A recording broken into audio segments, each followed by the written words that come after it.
Hello and welcome everyone. I'm Amanda Fuller from the Kentucky Academy of Science. Thanks for joining us today. It's October 22nd, 2021, and we are here for a symposium demystifying EPSCoR and IDEA. We are helping our members and our academic community find out more about these important funding streams so that we can keep advancing scientific research in Kentucky. So thank you all for joining us today. We have a slate of fantastic presenters who know a lot more about this than I do. And I'm really glad that all of you could be with us today. We are going to hear about how the money flows around the state, how the different programs work, how people can get their hands on this money, and what's actually in store for us in coming years, and how we can be prepared for an increase in this funding pool. So with no further ado, I am going to introduce our first speaker. Kate Webb is the Associate Dean of the Ogden School of Science and Engineering at Western Kentucky University. And Kate is also a member of our statewide committee on EPSCoR. So she's going to give us sort of an overview of what's happening statewide, what we need to know. And thanks so much, Kate, for joining us. Other folks, it looks like you're all muted, but if you are here as a participant, please keep yourself muted, and that'll help us with our recording. Thanks so much. Kate, turn it over to you. Okay, thank you so much, Amanda, for this opportunity to reach out across the state, because there is a lot of opportunity for our state from the EPSCoR program. EPSCoR is the established program to stimulate competitive research. It was started in 1979, and the focus at the time was that 50% of the states only received 10% of the research and development funding from federal agencies. And so the focus and driving force for EPSCoR is to improve STEM infrastructure and capacity in these states, these jurisdictions. And they do this through improving expertise, improving facilities and infrastructure, and a focus on talent development. And that is, of course, where student engagement comes in. EPSCoR attempts to seek sustainable improvements in R&D capacity and competitiveness in the states. So it identifies, develops, and makes the best use of existing resources and builds from there. So the purpose is to build high-quality, university-based research and education infrastructure through strategic initiatives and programs. And all of the agencies involved, and there are 5 agencies involved in EPSCoR: NSF, USDA, DOD, DOE, and NASA, all handle the EPSCoR funding streams differently. And so that's why today we have talks from all of those representatives from those agencies involved with EPSCoR in the state. EPSCoR is aligned with the NSF mission for discovery, innovation, and building research excellence. The focus is mainstreaming individuals, universities, and states to mainstream funding at NSF. There are a bunch of tracks in the NSF EPSCoR, and I know Rodney and Jeff are going to talk more about that, but I just want to give you an overview, because what most faculty associated with EPSCoR is the Track 1 EPSCoR. And this is a 5-year cycle. We're currently in the second half of our current 5-year cycle. And the idea is that for approximately $4 to $5 million a year, a statewide committee helps guide physical, human, and cyber infrastructure development, and focuses and selects. And the committee actually selects, and this is one of the key responsibilities of the statewide committee, selects the research areas that a particular state is going to focus on.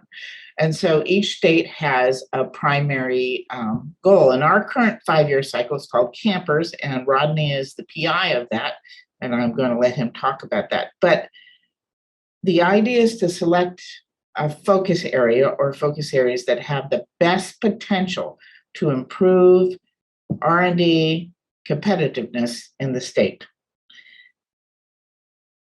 At the most of the funding and research infrastructure aligns with the R1s, and that is typical across all jurisdictions. But much of the funding, or a good portion of the funding, does go to comprehensive and four-year institutions, and does this basically in two ways. There is direct line funding for personnel that are focused and are part of the senior personnel, or a co-I for the track one. And there is seed funding available each year through the NSF EPSCoR. And the seed funding, again, is also aligned per an NSF mandate with the primary research focus of the track one. But there's also a track two. The track two is interjurisdictional. That is, it involves at least two EPSCoR states who have built a collaboration. This is investigator driven. So the research areas of the track two are completely open as long as it is in an area the NSF is interested in. Murray State just finished track two, and WKU is starting a track two this year. This is an opportunity for every comprehensive in the state to get to form a collaborative partnership across state boundaries and seek additional funding. This is bringing in substantial funding to WKU in the next 5 years. There's a track three, and the track three is focused on developing underrepresented growth in STEM education and research in the state. And there is a track four, and I want to mention the track four because we don't see very many track four applications in the state, but this is a vital capacity building that is open to every faculty member in the state. And this is where there is an extended visit by the faculty member to a national lab. And the concept here is that collaboration is not just for that visit. That collaboration is actually supposed to and intended to be career spanning for the faculty member. So this is and the faculty member has an obligation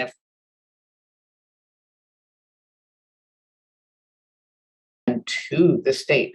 And so every faculty member in the state who is not tenured yet can apply for track four. And this is an area that we could really see improvement in capacity building. So one of the things that the state committee is responsible for is working with the state government agency that oversees the EPSCoR program. And for many years, that was the Council on Post-Secondary Education. And then a few years ago, it moved to the Cabinet of Economic Development. We are also supposed to help the state and develop a strategic science and technology plan that is required if you apply for a track one. Our current science and technology plan will end in 2022, and I do believe the committee is actively working with the Cabinet of Economic Development to create a new S&T plan for the state. If EPSCoR is the driving force for STEM education, the S&T plan actually has a broader umbrella. It is supposed to encompass innovation and commercialization efforts and an environment from across the state. So basically, we want to see discoveries move forward to entrepreneurial ventures. And there are basically three thrusts. The S&T plan is supposed to help prioritize high-value R&D, and one of the ways they do that is by supporting EPSCoR. But they also have the Kentucky Science and Engineering Foundation, and they also support the Kentucky Cyber Infrastructure. The second major priority area for the S&T plan are high-impact enterprise. So in other words, developing IP in the state, developing and overseeing the SBIR and STTR matching funds that truly give Kentucky one of the most fertile environments for spinning off ideas and products from R&D. And our Kentucky Innovation Network is part of this, and the recent Connect, which is focused on establishing a shared IP development office for the entire state. So every faculty member, whether they're in a small institution or a large institution, can access the resources for developing IP, because IP is necessary for the development of high impact jobs across the state. And then that leads to the third priority for the S&T plan, which is transformational talent development. We want students to thrive in Kentucky. We want them to do R&D. We want them to move into entrepreneurship. We want them to stay in Kentucky, to work in Kentucky, and to have high value jobs. And the S&T plan is supposed to encompass all of that. There is right now the U.S. Innovation and Competitiveness Act, and there has been a real increase in infrastructure and funding support from the federal government. And when Amanda mentioned the initial funding, that was what she was really talking about, was the US ICA. And this will have wide-reaching impact across the United States, but it will particularly impact EPSCoR, because 20% of the NSF EPSCoR US ICA additional funding is supposed to come to the EPSCoR jurisdictions.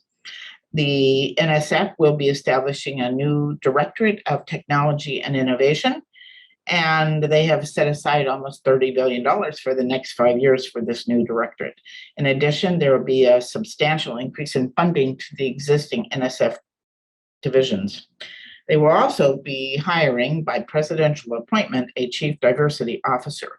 And there is substantial funding that is going into what is called STEM workforce applications. This would be the research experience for undergraduates. There's going to be a sharp increase in funding for that, community college scholarships, apprenticeships, graduate fellowships, and traineeships. And every student in the state in STEM can take advantage of these opportunities.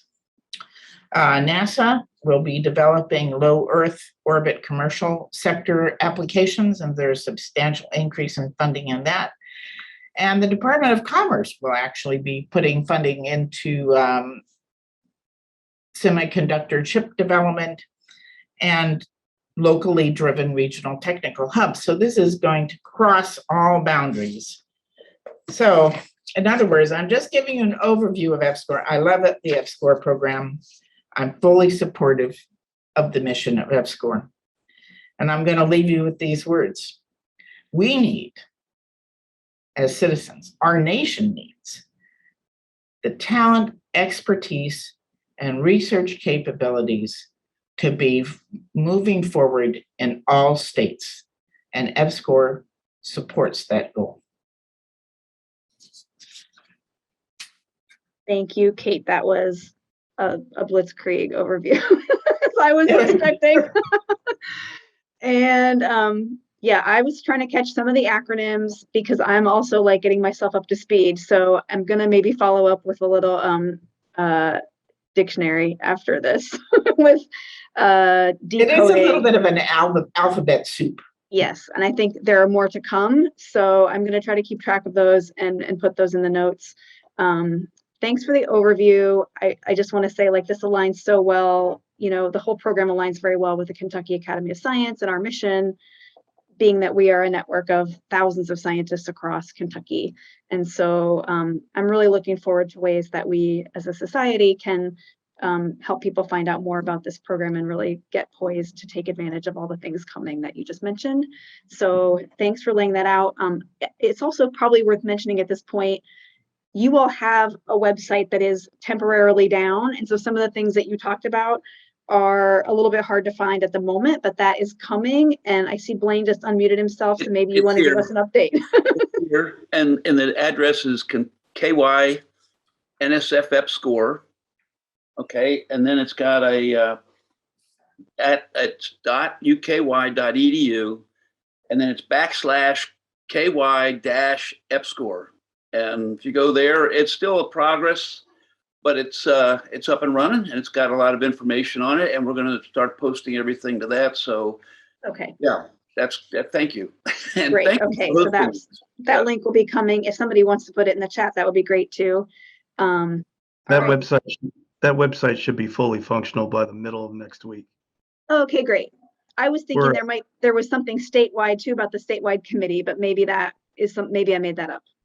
The first part of that URL is the KY NSF EPSCoR program, and then the folder part that Blaine mentioned at the end of that is for the statewide committee.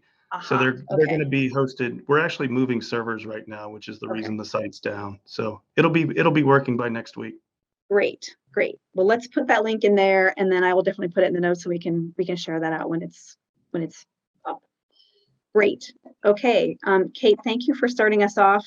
I know we are going to try to have questions at the end of the program. It's going to be tough, but we're going to try to save time for a few questions. So feel free to put questions in the chat or hold them and ask them to the appropriate person at some point. We're going to do our best to stay on schedule and have a few minutes at the end. All right, our second speaker is Dr. John Balk from the University of Kentucky. John is an awardee of the DOE EPSCoR National Labs, and you are also, let me make sure I get this title right here.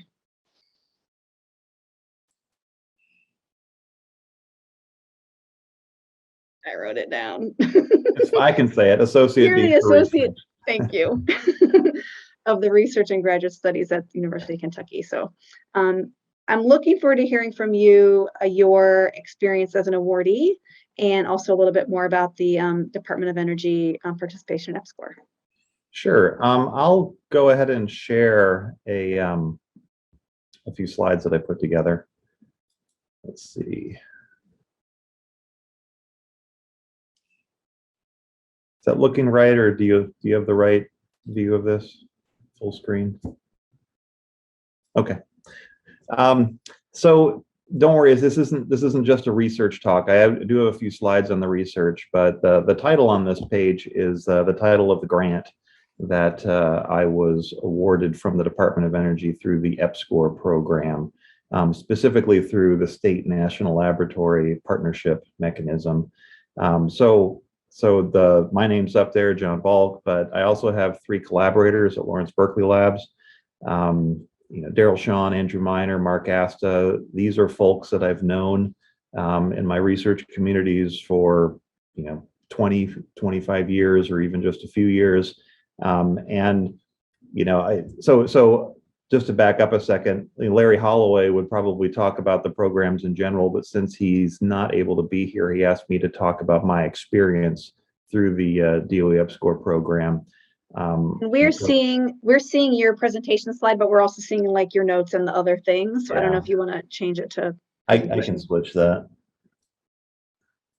That better? There you go. Yeah. So yeah, the grant started a little bit over 3 years ago. It's normally a 3-year grant, and I'm actually in a no-cost extension year. No surprise, we had some slowdowns due to COVID. It didn't stop our research, but it certainly impacted it in a way. And so, I was able to get a 1-year no-cost extension on this, and do plan to wrap up probably just short of a 4-year total time frame. So let me go to the next slide. What I did was I pulled off the cover page for my letter of intent when I submitted this, to highlight the fact that this is for the State National Lab Partnership Program. This is one mechanism. There are up to four total mechanisms that I'll talk about a little bit later. This one just turned out to be a good fit programmatically for me. I'd been talking to a DOE program manager for years. Hadn't really submitted a proposal to him in a couple of years, but had an ongoing relationship, just talking to him at conferences and catching up. And this mechanism came along, and I was able to get this in front of him through EPSCoR.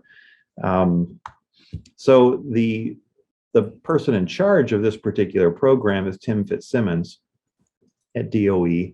I think he actually has the office next door to John Vetrano, who's my program manager. So, when I submit my reports, it's to Tim, but really John is the one who reads them. And again, this was leveraging really, a pre-existing work relationship with my collaborators. Even though we hadn't really done anything that was a collaboration or a funded collaboration, we'd done a few things here and there and talked about ideas, but it was just good to be ready to go on that. So like I said, I had 3 DOE lab collaborators. One practical thing here, all the LBL people, no, not all these LBL people also have faculty appointments down the hill on UC Berkeley's campus. That actually was something I had to be careful about, specifying that really I'm working with them in their capacity as lab scientists. So they do have that split personality, which is good in this case. Let me say just a real few words about the research. So the research is on alloy development, something called multi-principal element alloys, where instead of having just one type of atom in an element or a majority atom in an alloy, we mix in a whole bunch of different atoms and their different sizes. And that's conveyed schematically here in the cartoon on the right. The sort of the varying nature of the atomic size creates lattice strain, and that makes these alloys stronger. And they're kind of weird in some ways. This is an unexplored space in alloy development, which really is only less than 20 years old, but it's got a lot of attention. So that helped. That was, a still novel area of research, which DOE was supportive of. And one reason is because we can get some really good high temperature properties. So the point to take away from this plot on the right is there are good high temperature strength values with these multi-principal element alloys. And then, the reason that I was able to partner with the Lawrence Berkeley folks is because they had also independently, so I'd been interested in alloys. I am interested in alloys, and I'd been doing some work on this. Actually had a small seed grant from Kentucky Science and Engineering Foundation many years ago, and was able to get some good preliminary results. Those fit into the proposal that led to this DOE EPSCoR award. And I was just visiting Berkeley and talked to one of these folks, and he was telling me about his idea. And they'd looked at a couple different elements, molybdenum and niobium, and we're interested in seeing if their predictions would come true. If you swap out moly for niobium, you get more ductile alloys that are going to perform better in structural applications. And the collaborator at Berkeley is a computational person, so he makes all his stuff in a computer. It's cheap, it's easy, but he also needs to prove that it works. And so as an experimentalist, I told him I'd be happy to make some alloys. And so then we just started talking about doing this program together. And, I was able to bring something to the table, namely that I can do some combinatorial screening. I have a good system that allows me to make a bunch of different alloys within one gradient sample, and then some other techniques. Not that these are the only ones in the world, but or that's the only place in the world where these happen. But I have a good set of capabilities that complemented what he was doing, and so I was able to bring these into the plan. And let me jump forward here because I don't want to spend all this time on this. But one select result I want to point out is that we were able to make a bunch of samples that allowed us to demonstrate that if you do put niobium in place of molybdenum, you really do increase the ductility. And we were able to measure that with some tensile tests, which was also something that most people hadn't been able to do. So we were able to demonstrate that, yeah, it really does work, and then also explore other parts of the alloy space, which were still ongoing.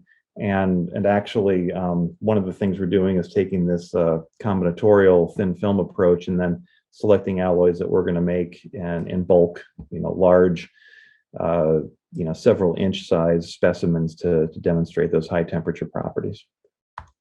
So, I've been fortunate to benefit from this DOE grant. Larry Holloway recommended that I talk about the impact on my research group. So of course there's graduate student support, which is great. I've got 3 graduate students who've been supported on this over the years. One of them is actually, at the tail end of his PhD right now. He'll be graduating in a few weeks. So this is able to support his work, and then a couple other students who will be funded through next summer. So there's been a lot of good activity. It's also allowed us to establish some new research capabilities. So I had a home-built system for mechanical testing, that's very specialized mechanical testing that needed some revamping, and so I was able to do that through this grant. I was also able to acquire some new equipment that has been very beneficial for the grant, and then also the expertise that I've been able to develop in this project has allowed me to get additional funding. So I'm part of a big UK grant that was just awarded from the Army Research Office, and my project specifically is on the development of high entropy alloys or multi-principal element alloys, different ones than what DOE was funding, and different use cases, different scientific aspects that we're looking at. But it was really good to have not only the capabilities but also the background from working on this project for DOE. So I looked at the DOE website yesterday. The URL is at the top of the slide here. And Amanda, I haven't sent these off to you yet, but I'll send these out. Feel free to distribute them. So the EPSCoR program is still listed. There's nothing active that I could find. Amanda, you had asked me if I knew anything, had any insights. I don't have any insights as to what's really active or when it will be active again. I know that the award cycle that I competed in is about 3.5 years old. So, assuming they do things on a biannual basis, then maybe they'll be up again with letters of intent in the early part of 2022. This probably should be communicated out through the institutions, though. I know I first heard about this through, well, actually, no, that's not true. I heard about this through the Proposal Development Office at UK. But one thing that was also very good is the program manager, not Tim Fitzsimmons for EPSCoR, but the one in Basic Energy Sciences.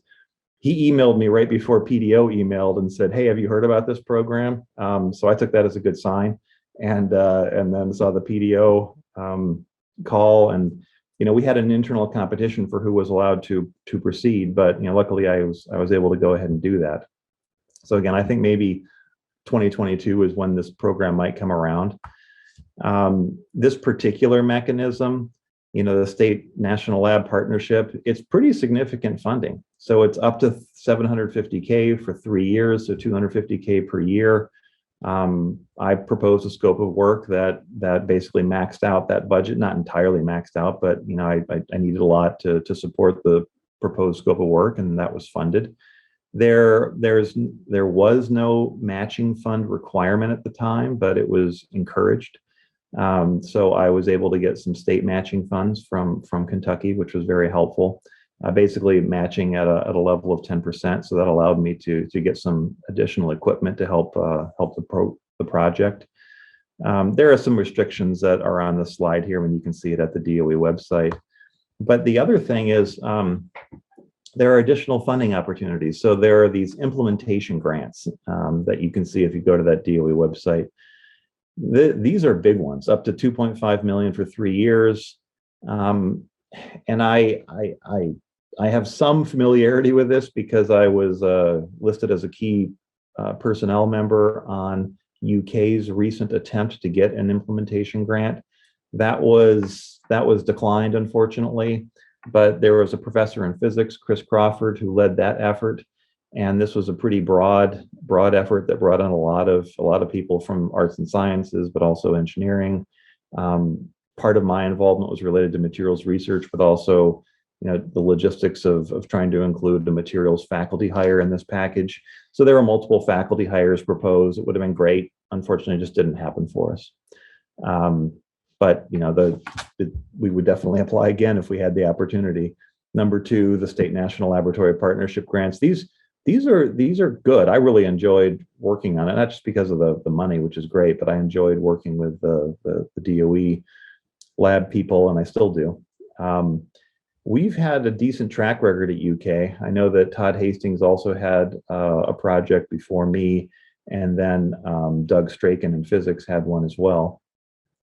3 and 4, I mean, these aren't specific mechanisms per se through EPSCoR, but it's a typical EPSCoR thing where EPSCoR can provide funding to make it more attractive for a program manager to provide an award, either the early career award or through one of the regular programs that's described in the annual FOA. So Tim Fitzsimmons is the person who oversees EPSCoR. He's very approachable, I find. He's very helpful and supportive. He can help direct people to program managers at DOE they might want to talk to. But I mean, again, going back to my own experience, I would say that it was very helpful having already talked to the program manager, John Vetrano, because he was familiar with things. And like I said, he even reached out to me and just wanted to make sure I had seen this particular opportunity.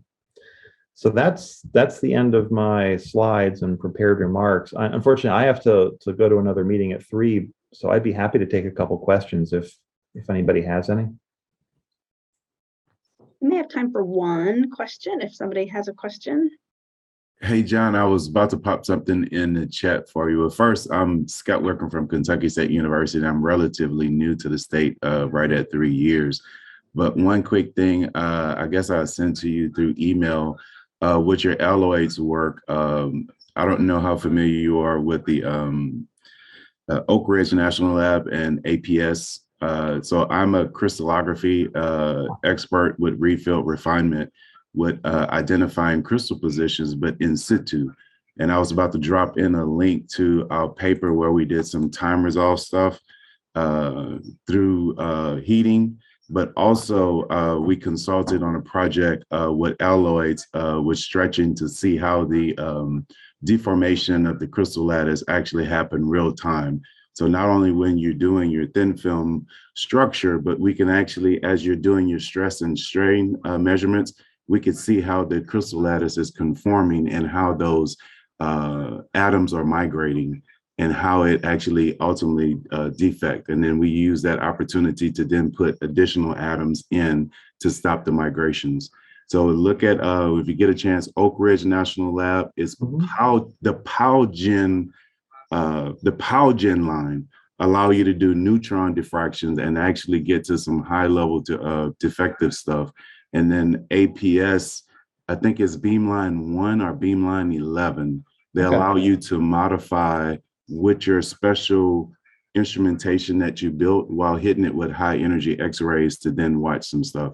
And those are 2 proposals that you could write in. It's a low cost funding, no cost funding, but you just got to get yourself up there. But we're right in that prime location to go to Chicago or to Oak Ridge. Yeah, that's a great. I drop a link to the paper and you kind of see some of the capabilities. We did something on Beamline 1 with the article. Yeah, well, thank you, Scott, for mentioning that. That's great. If it's okay, I'd like to reach out to you separately and maybe discuss that a little bit more. But that's a good tip. I've used the DOE lab facilities out in Berkeley, which is how I've gotten to know these folks over the years, the National Center for Electron Microscopy. But yeah, the DOE National Lab, or the user access model they have is outstanding. Yeah. And then with your graduate students, because that's how I got exposed.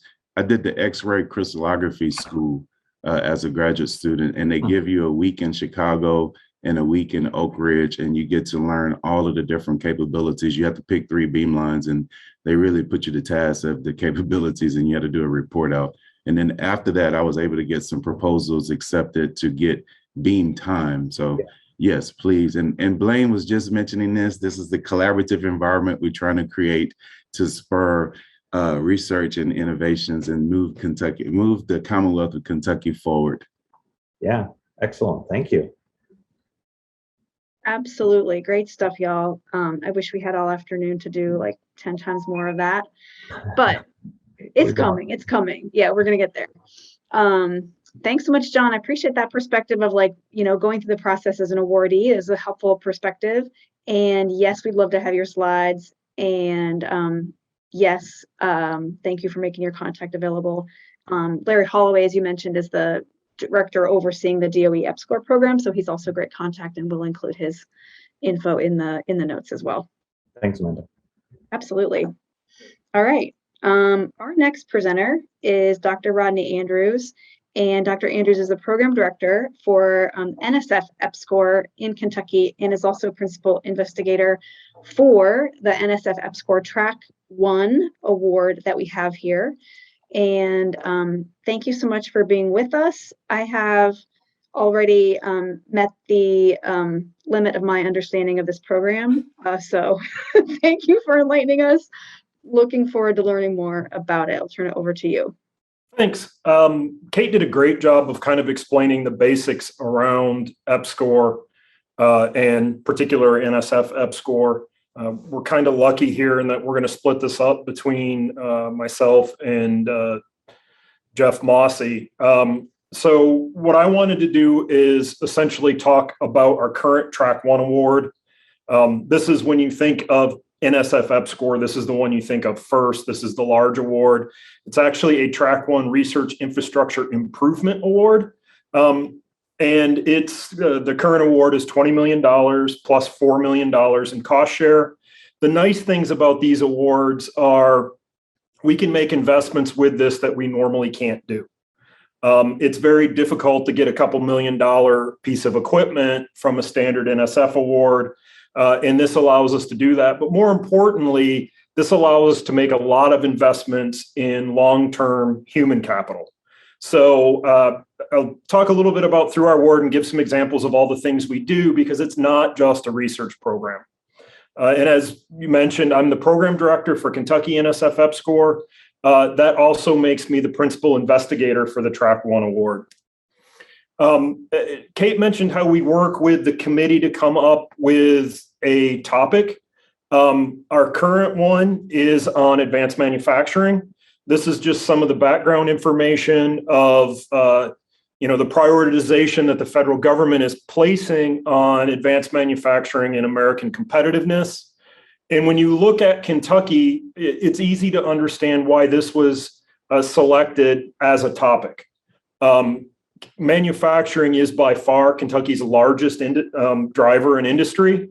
And we just see all these new announcements, like just the one from Ford on batteries. That has a profound impact on the state's economy. And so we're using this as a way to prepare for those things. Wow, Kevin made that fancy.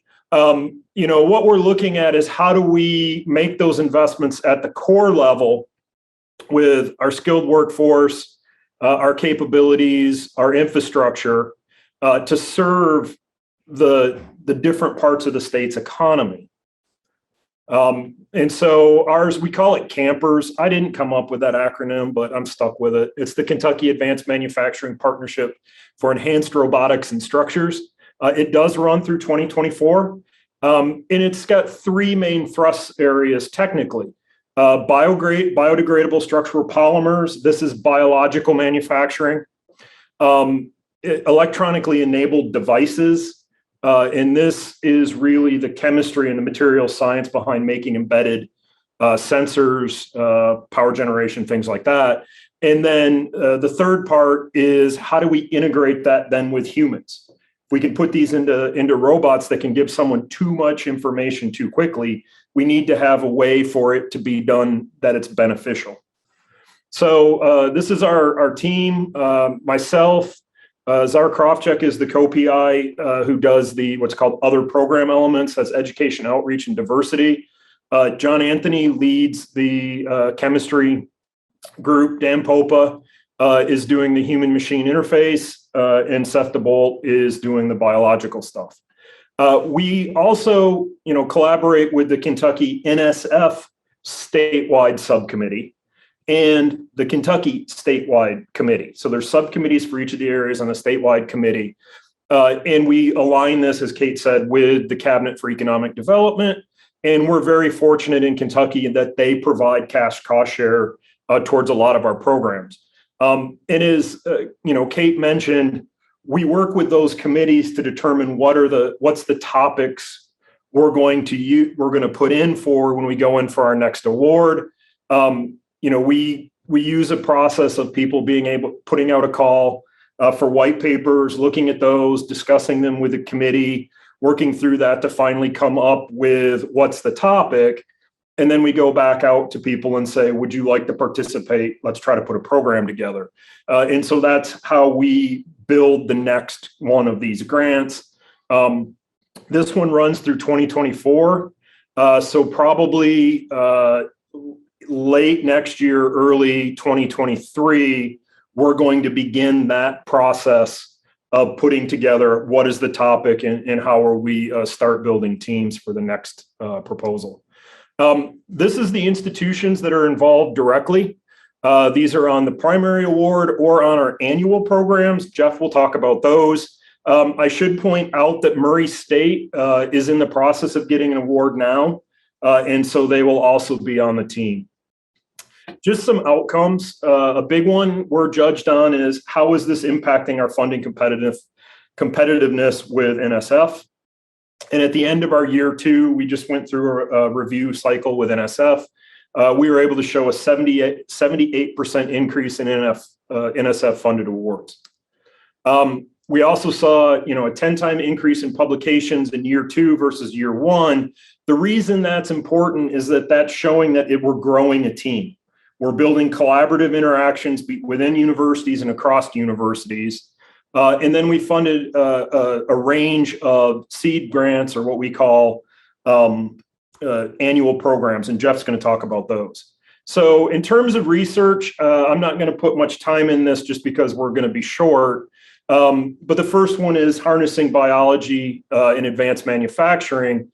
And this is taking building blocks we know exist in nature and manipulating that in order to be able to produce them and produce them in the forms that we want to use with then to build the structures, to build chemistries, to be able to build sensors and power generation. And so we're really looking at wanting to build bio-derived materials that allow us to have that function that we want, but also we want them to be programmable. We want them to disappear at the end of their useful life. We don't want to just develop the next microplastic issue. And so that's where that platform. And then the new materials and manufacturing methods. This is the functional electronics for enhanced structures. Here we're doing a lot of looking at organic materials design. And so this is where those molecules from the bio side feeds into developing device engineering strategies, characterizing those designs, refining those, and then developing ways that we can then manufacture those into sensors that could be embedded in skins of drones or robotic manipulators. They can do power generation within the structure and store that power as needed. Or for example, intelligent textiles that can do monitoring instead of having to have all the little wires stuck all over a kid who's in the hospital. They could just have a t-shirt that will do all the same functions. And so that's what we're working towards with this. And then once you have that, you have to have a way of getting that information in a usable format. And so that's where the CHMI comes in. This is Dan Popa at U of L. And this is really where we're looking at feeding materials into this. They then work with those to determine how do we turn those into the final thing. We also have the project elements. And this is something that is very different about a Track 1 award from a normal award. And that's that a huge part of it is the other things you do to build infrastructure in the state that isn't just buying new equipment or paying for new research. This is the investments in people. And so we do workforce development. We seed fund emerging areas. That's, as I said, Jeff will talk about that. We encourage broadening participation, partnerships with others around the state, and then we try to communicate and disseminate the findings that we have. In workforce development, the first one is the students we support. We have 59 grad students, 8 postdocs, and we've hired 4 new faculty. We are planning to hire 3 new faculty with the remainder of the award. This is the new faculty in particular are a really important long-term investment. These are people who are going to be building their research capacity within Kentucky. We also do, some experiences for students. So every year we do what's called our Super Collider. This is a statewide, all of the people involved in the track one come and participate. The students can do posters, they can win awards, they can, get a chance to present in front of others who can critique. It's just a great interaction. It gives everyone the ability to look at what everybody else is doing, build the overall collaborations within the program, build between the universities, build between the R1s and the regional universities. So this is a very important part of what we do. We also support a lot of undergraduates. 80 undergraduates have been supported financially to date. 50 of them are part of the peer-led team learning program at Kentucky State University. This is run by Kazi Javed. If you haven't met Kazi, he is very energetic. And this is a fantastic program. NSF absolutely loves this program. And what it does is it really focuses on retention and graduation rates for students who are in STEM at KSU, gives them opportunities to do research, gives them opportunities with academics.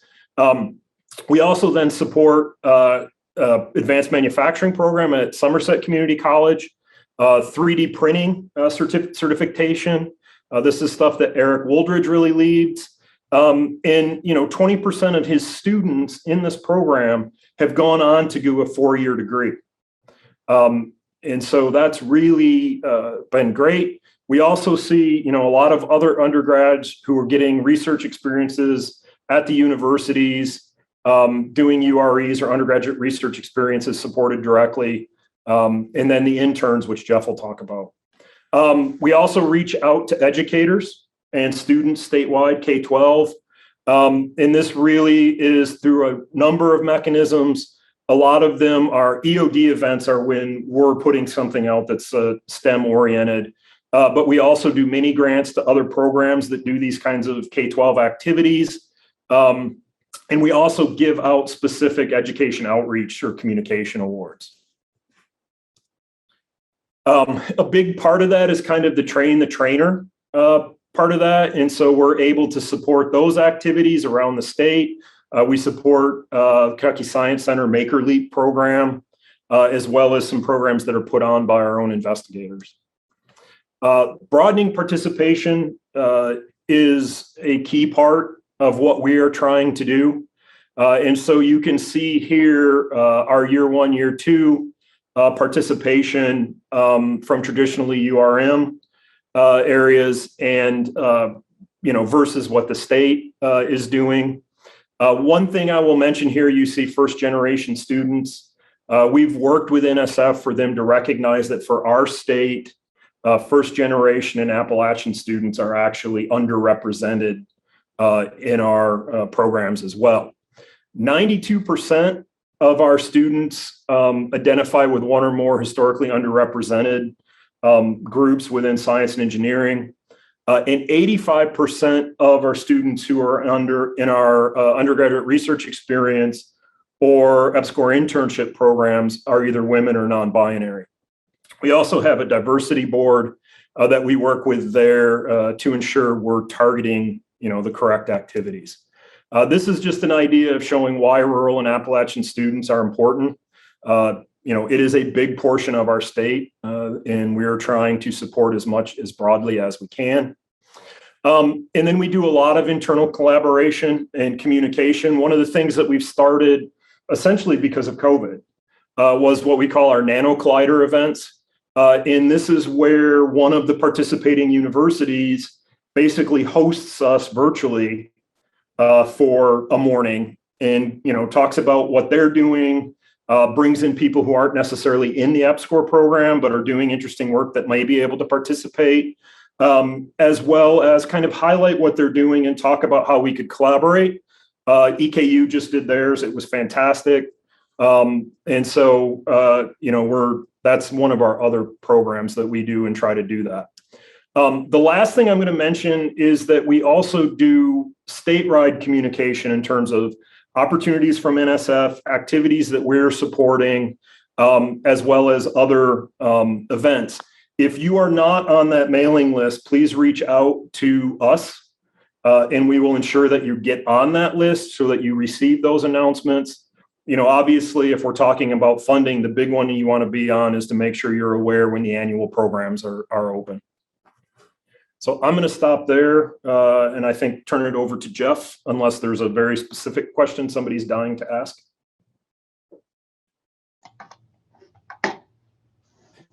By the way, that was a 15-minute summary of what started as an hour-and-a-half talk. Yeah, I know.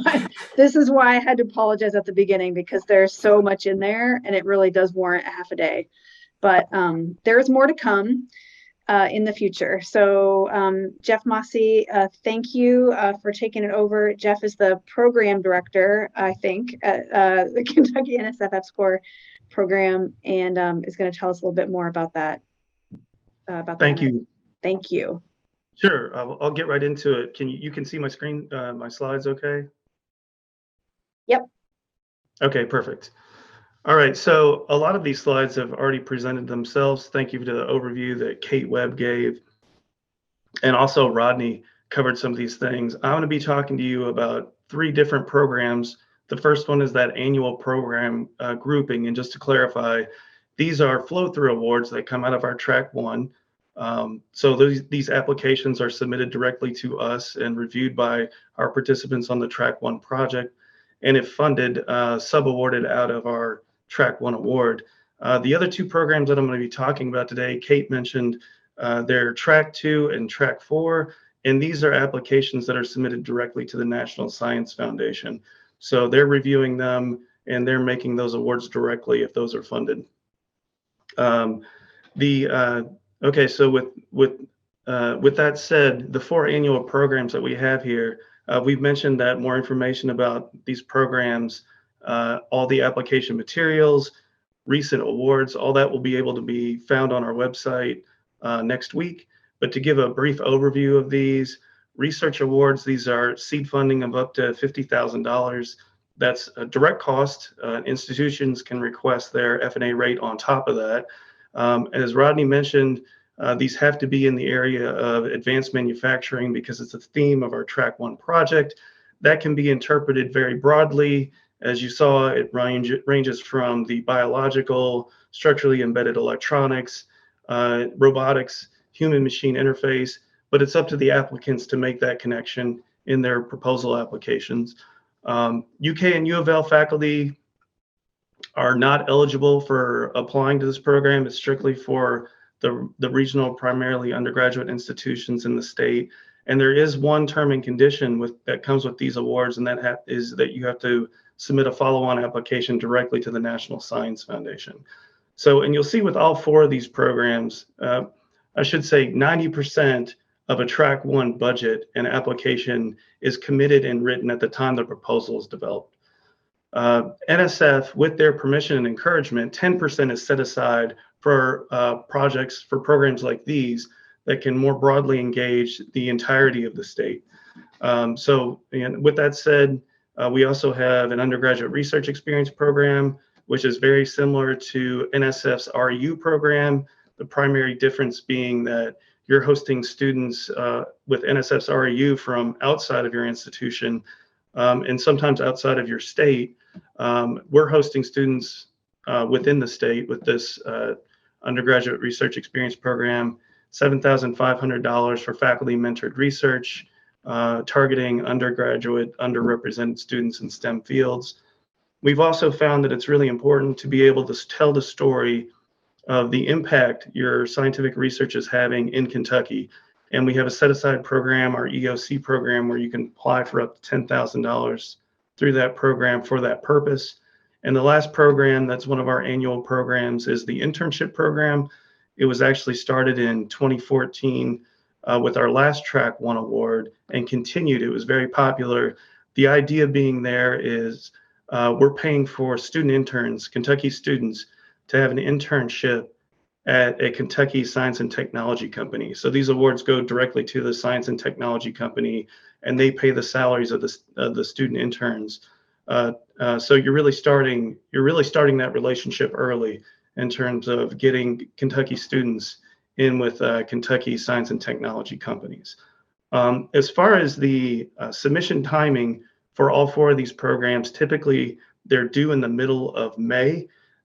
So you can look in early spring for solicitations on our website. You can find more information there. That gives us about a month and a half to review and make awards and write subcontracts so that these can start along with the start date of our grant year on the track 1, which is July 1st. All right, so I'm sorry, I have no idea how to advance slides on. Oh, there it is. Okay. All right. So with that said, I include this slide because I wanted to bring to your attention the type of impact that some of these small awards can have, these seed funding awards. The Gold Star Standard for Success that came out of one of these awards, which is actually an REG, a Research Enhancement Grant, which is a predecessor program to the RA program. Those were only $25,000 at the time. And we had been making REG awards out of track 1 for as far back as the late 90s. So Dr. Alexei Arkov at Murray State University secured one of these in the late 2000s and was able to submit directly to the National Science Foundation and procure a really prestigious Early Career Faculty Award, as well as 2 RUIs, the most recent of these just starting a couple months ago.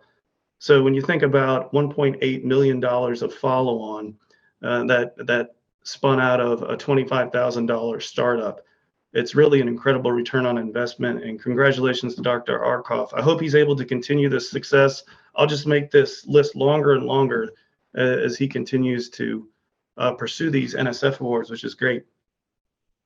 Okay, switching gears now to the 2 programs that I wanted to cover that are applications that go directly to the National Science Foundation. Thank you, Dr. Webb, for covering a lot of these. I'll go into just a little bit more detail. The track 2 started in about 2015. The most recent solicitation I could find for this is 21-518. I would anticipate that a new solicitation would be out very, very soon because the current one had letter of intents due December of 20 with full proposals due in January of 2021. This program requires, whereas track 1s are allocations to Kentucky and those dollars stay within Kentucky, the EPSCoR states collaborate. You have to have institutional representation from different states, at least 2 different states on these applications. You can have 1 lead application per organization in the EPSCoR jurisdiction. So U of L could lead 1, University of Kentucky could lead 1, Morehead State could lead 1, etc. In addition to being able to lead 1 application, you can also be a collaborative partner on more than 1 application, but you can only lead 1.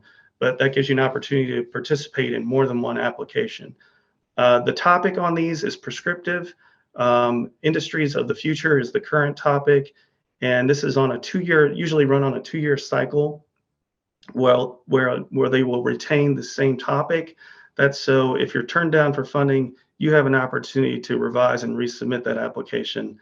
So some prior topics were harnessing big data to solve problems of national importance. And I think before that, there was a genomes to phenomes topic as well. And these awards are scalable based on the number of collaborating institutions. If you have 2 institutions, it's a total of $4 million, so $1 million a year over 4 years. If you have 3 or more institutions, you can request up to $6 million over 4 years. So here's a listing of some recent Track 2 awards. The top 3 of these on the list are made to Kentucky-led institutions, and the ones below that are not led by Kentucky institutions, but obviously they're collaborative partners. I've highlighted the names here of a couple of the participants. Dr. Risco, Dr. DeBolt, and Dr. Sundaram are all currently active participants on our Track 1 award. And Dr. David White was the led an initiative at Hancock Biological Station on a Track 1 award many years ago. So you see a lot of overlap, a connection between involvement with Track 1 and then the success with other EPSCoR tracks. So I wanted to point that out. There is also this Track 4. Dr. Webb mentioned this as well. This is the Research Fellows Program. The most recent solicitation here is 21-557. Proposals are typically submitted in April. You can have up to 3 proposals per organization.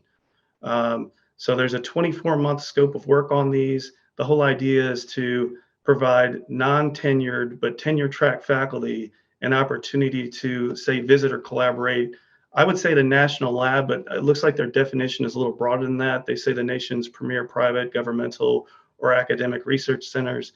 I would encourage you to read the solicitation in more detail to see if that fits with where you're planning on going or collaborating with.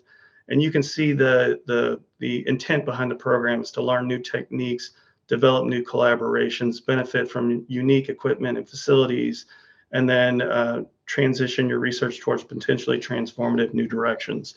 So that is the other Track 4 program I wanted to mention.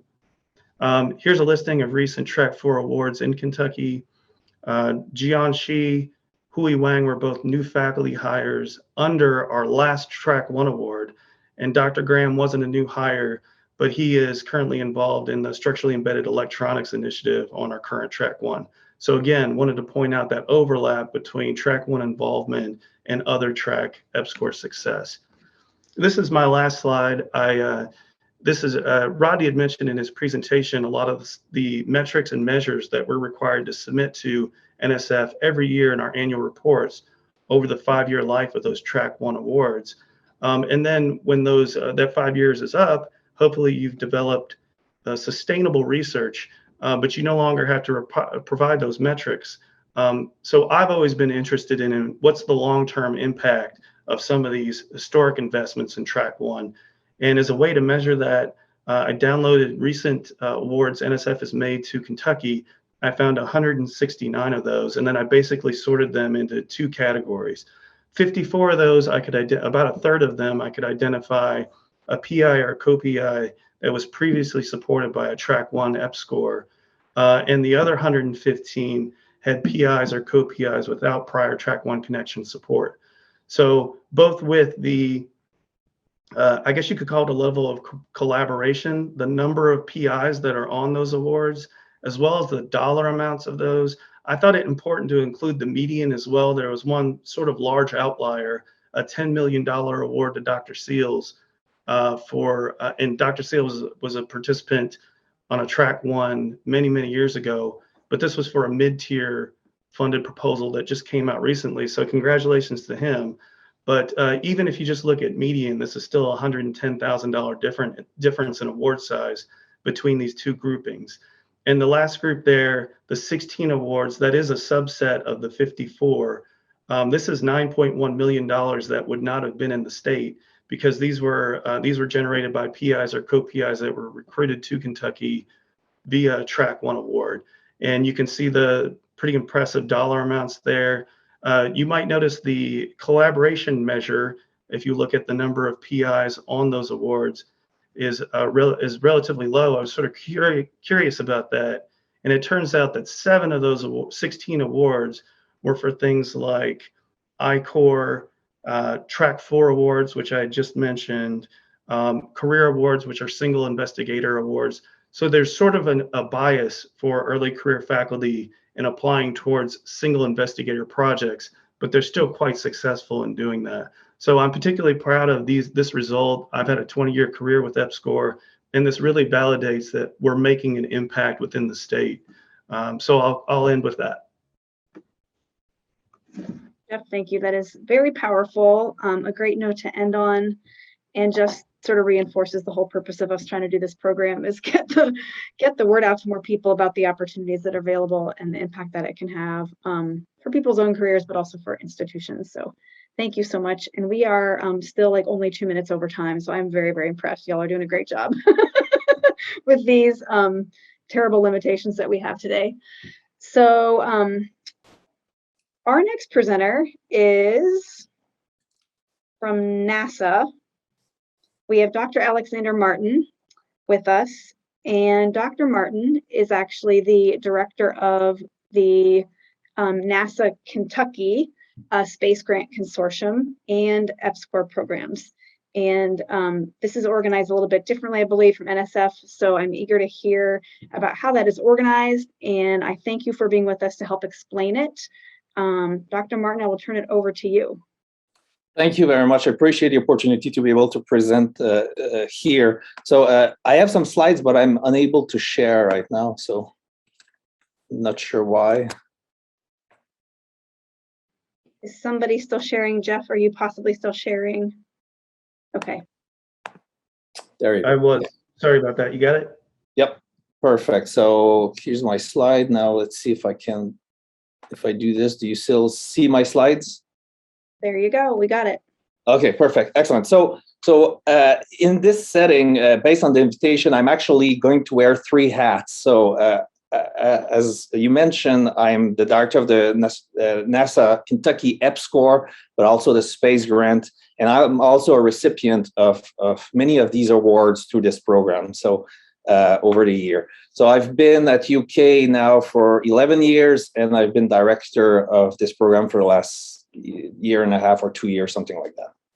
Okay, so as was mentioned, this is shaped a little differently, and there's 2 instances. The way NASA sets it up is that the director of the EPSCoR program, the NASA EPSCoR program, has to be the same person as for the space grant program as well. So it's automatic in every state. The director of the EPSCoR program is the same as the space grant.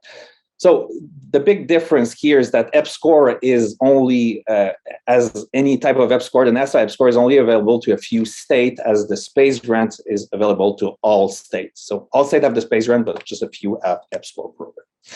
Okay, so just a quick summary. So the NASA Kentucky project summary. So currently for this year, we have 45 ongoing projects. We're funding 13 different institutions. And just for this year, it's a total of $1.3 million.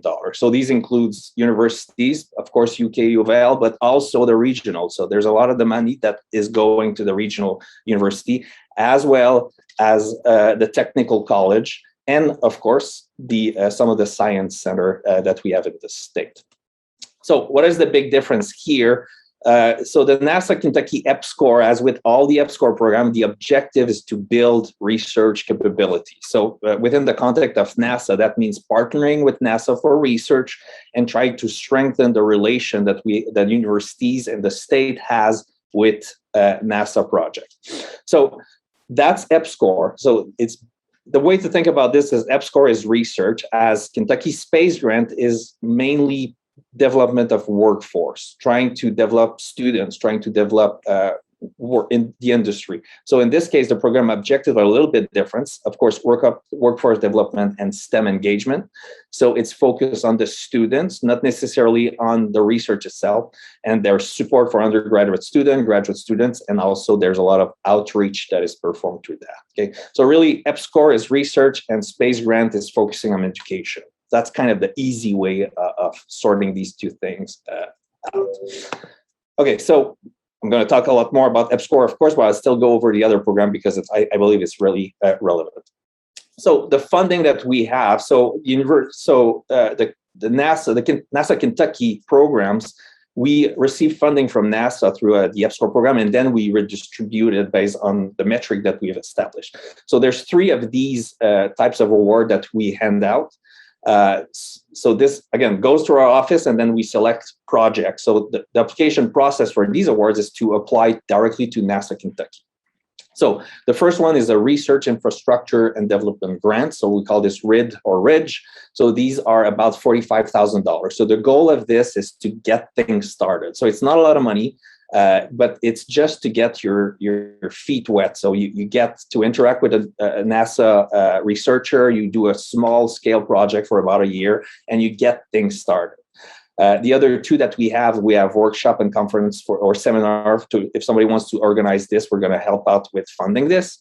And the last one is faculty research travel. So again, that's a very important one. So if a researcher, faculty member at university is trying to establish connection with NASA, wants to travel to a research center or travel to a conference where there will be NASA scientists, we will help fund that.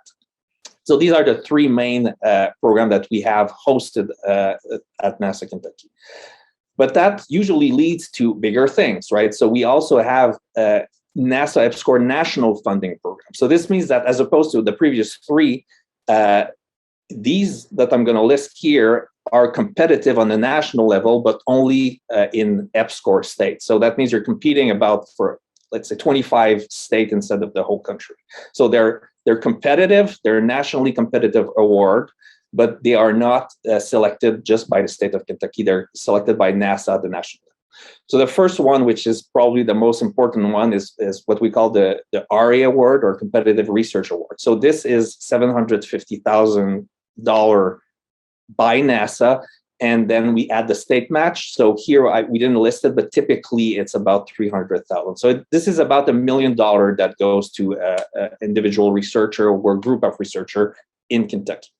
So the way we do these programs is that we have a pre-award, and this one is actually ongoing right now. So we have a pre-award. So we seek pre-proposal from researcher at Kentucky institution.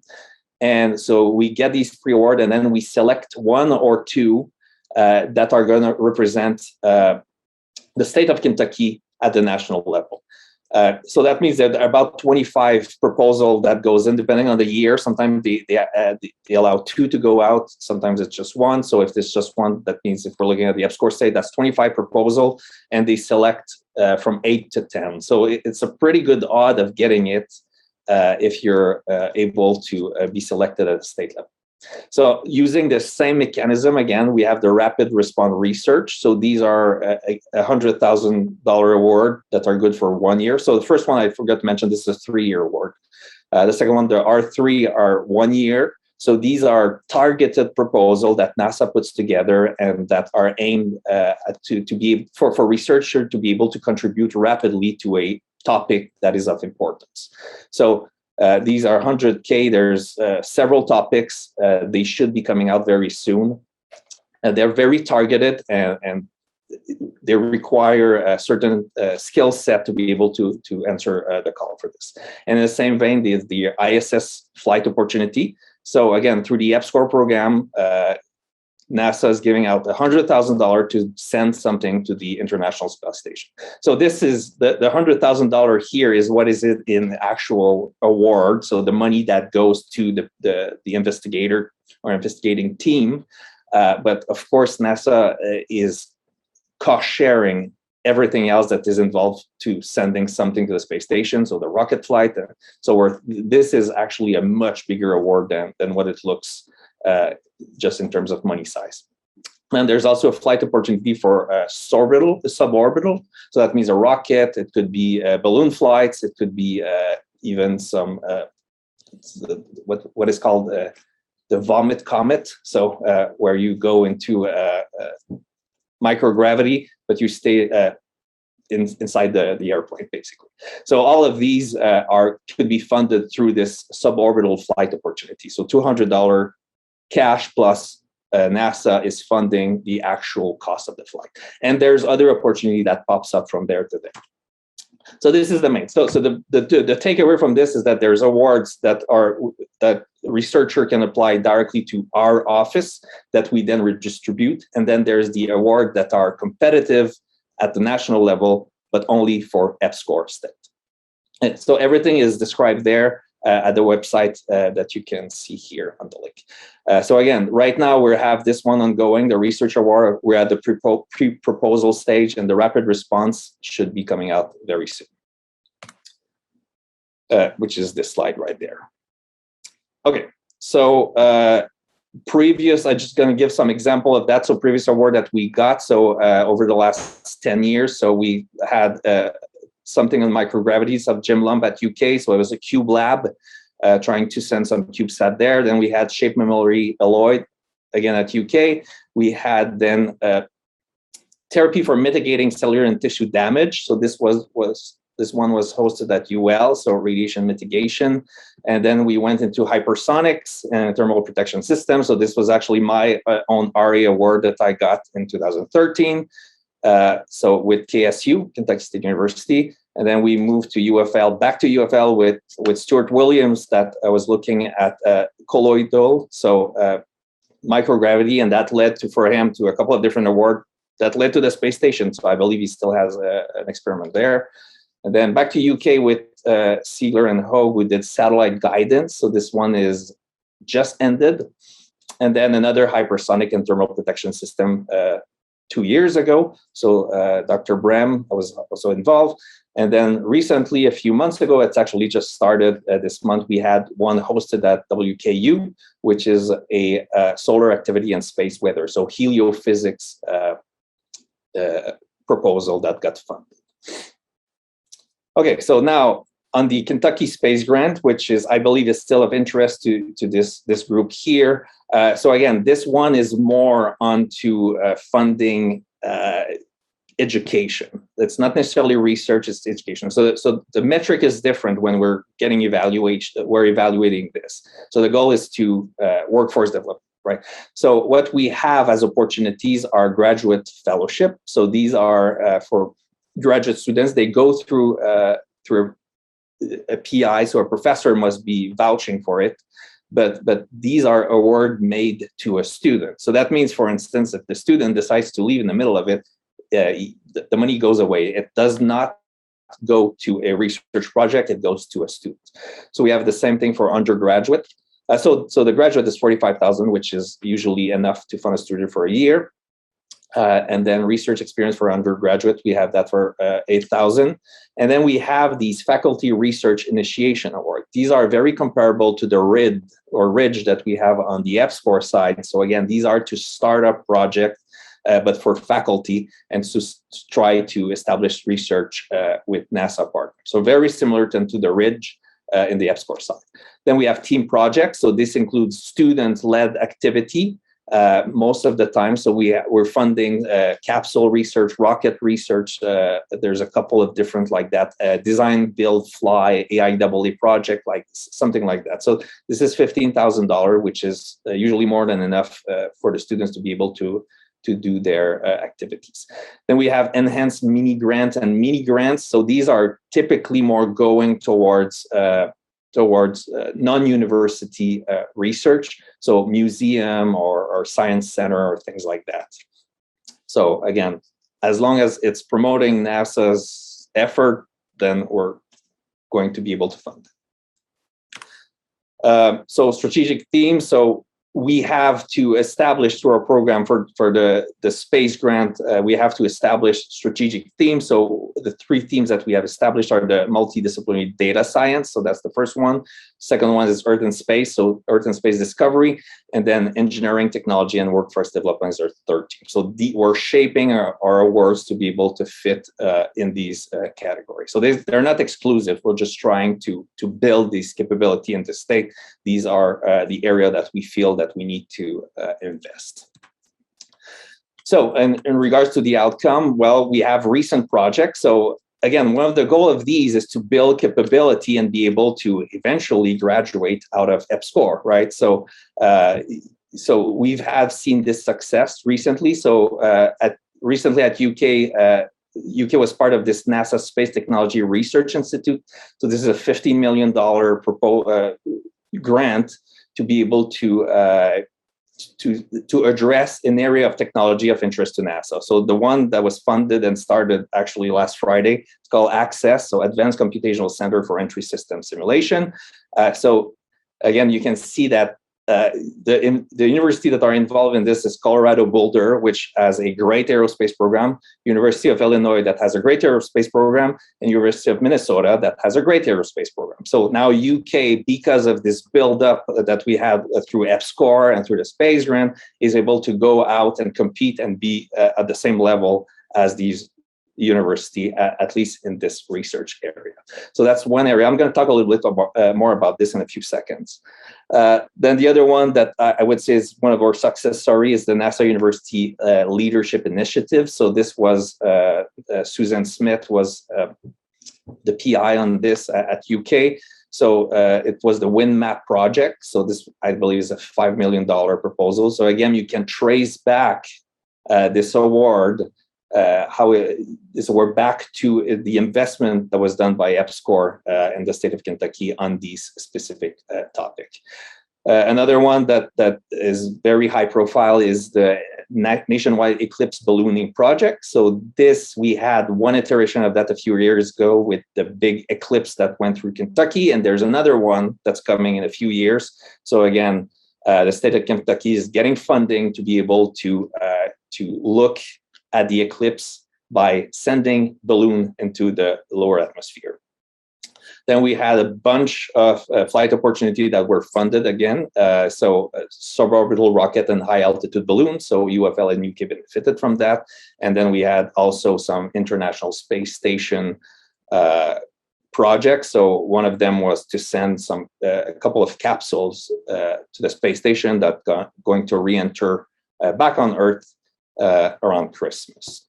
So these are, again, project that you can trace back to their initial seed funding that was established because of EPSCoR and the space program. So the impact that we have, well, $41 million of Kentucky output. So about 261 jobs in Kentucky and 1.4 million in tax revenue. So this is pulled out of a report directly that NASA puts together, I believe. So there's more detail to that, but just leave that in the slides. And then the funding for NASA EPSCoR Space Grant has increased this year. So now we've seen over the last 4 years, we look at what's happening. Every year we see an increase, which is great because that's not the case in every science department. So for EPSCoR, we went from 18 million to 26 million, and the space grant for 40 to 51. So this is really just mean we're just going to keep funding more interesting stuff in the state of Kentucky. So the support for Kentucky students under our NASA Kentucky programs over the last the last 10 years. So we had 19 different college, university, and community college that were funded through our program. We had more than 500 fellowship and internship for students. 1,500 Kentucky college students in technical team that participate in various projects or competition that we help funded, and about 1,000 Kentucky college and pre-college students that were engaged through a classroom and educational activity. So that's about an overview of our entire program. So if you want more information, of course, the best thing to do is to email our office. So you can email me and the associate director, which is Jacob Owen, who's the one just actually running the whole thing. So if you need more information, don't hesitate to just talk to us. We'll be happy to do that. So I'm just going to finish with my third. I'm not sure how much time I have left, but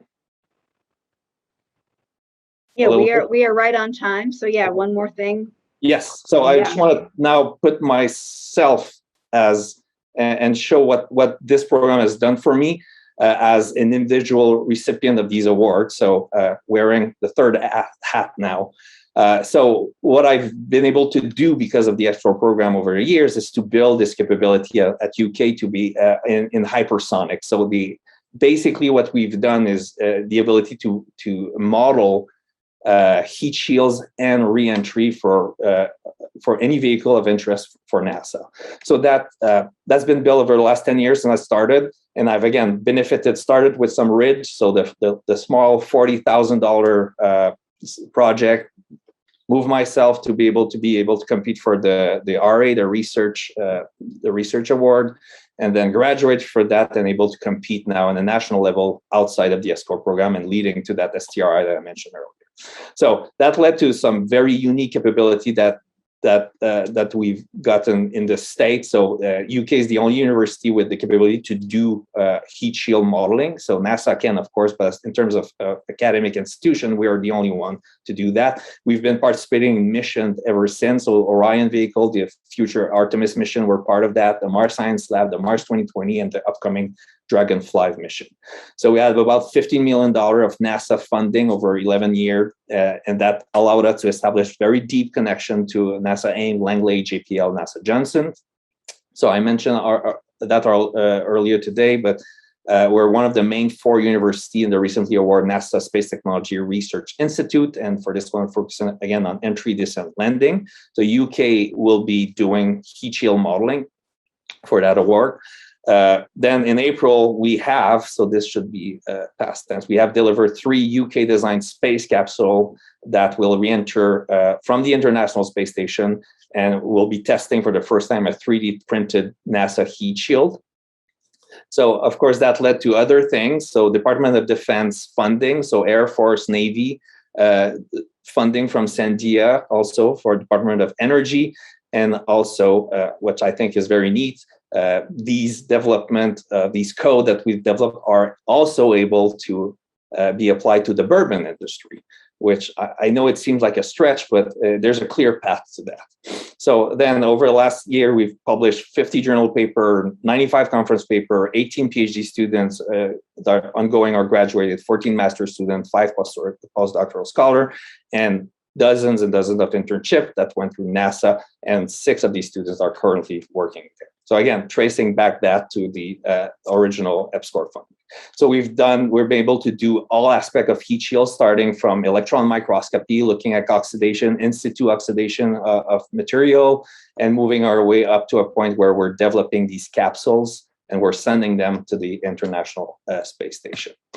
So current research group, again, a lot of students. This is great. We're able to fund tons of students. They come here. Now they want to come here as much as they would go to any university, because they know that we're the only university that can do what we're doing.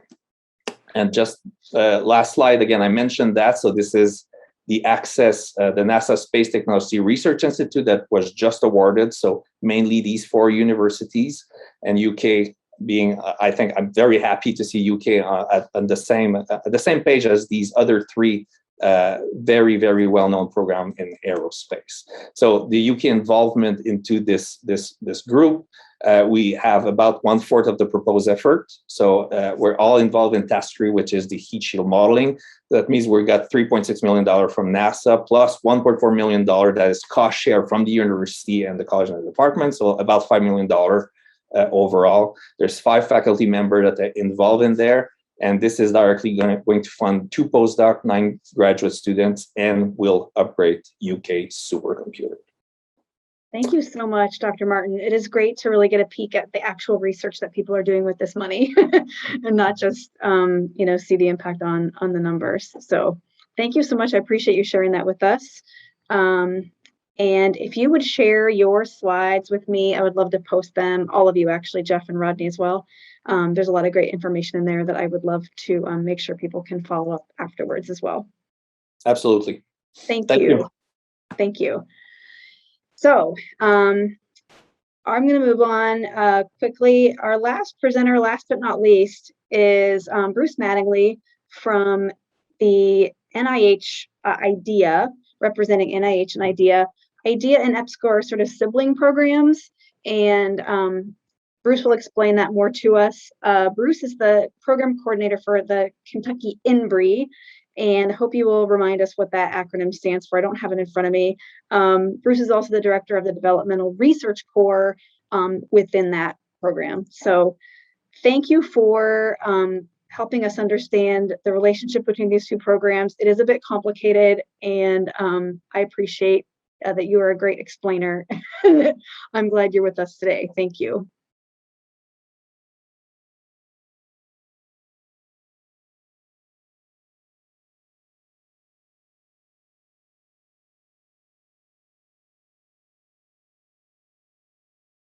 Bruce, you're muted, I think. Bruce, I think you're still muted.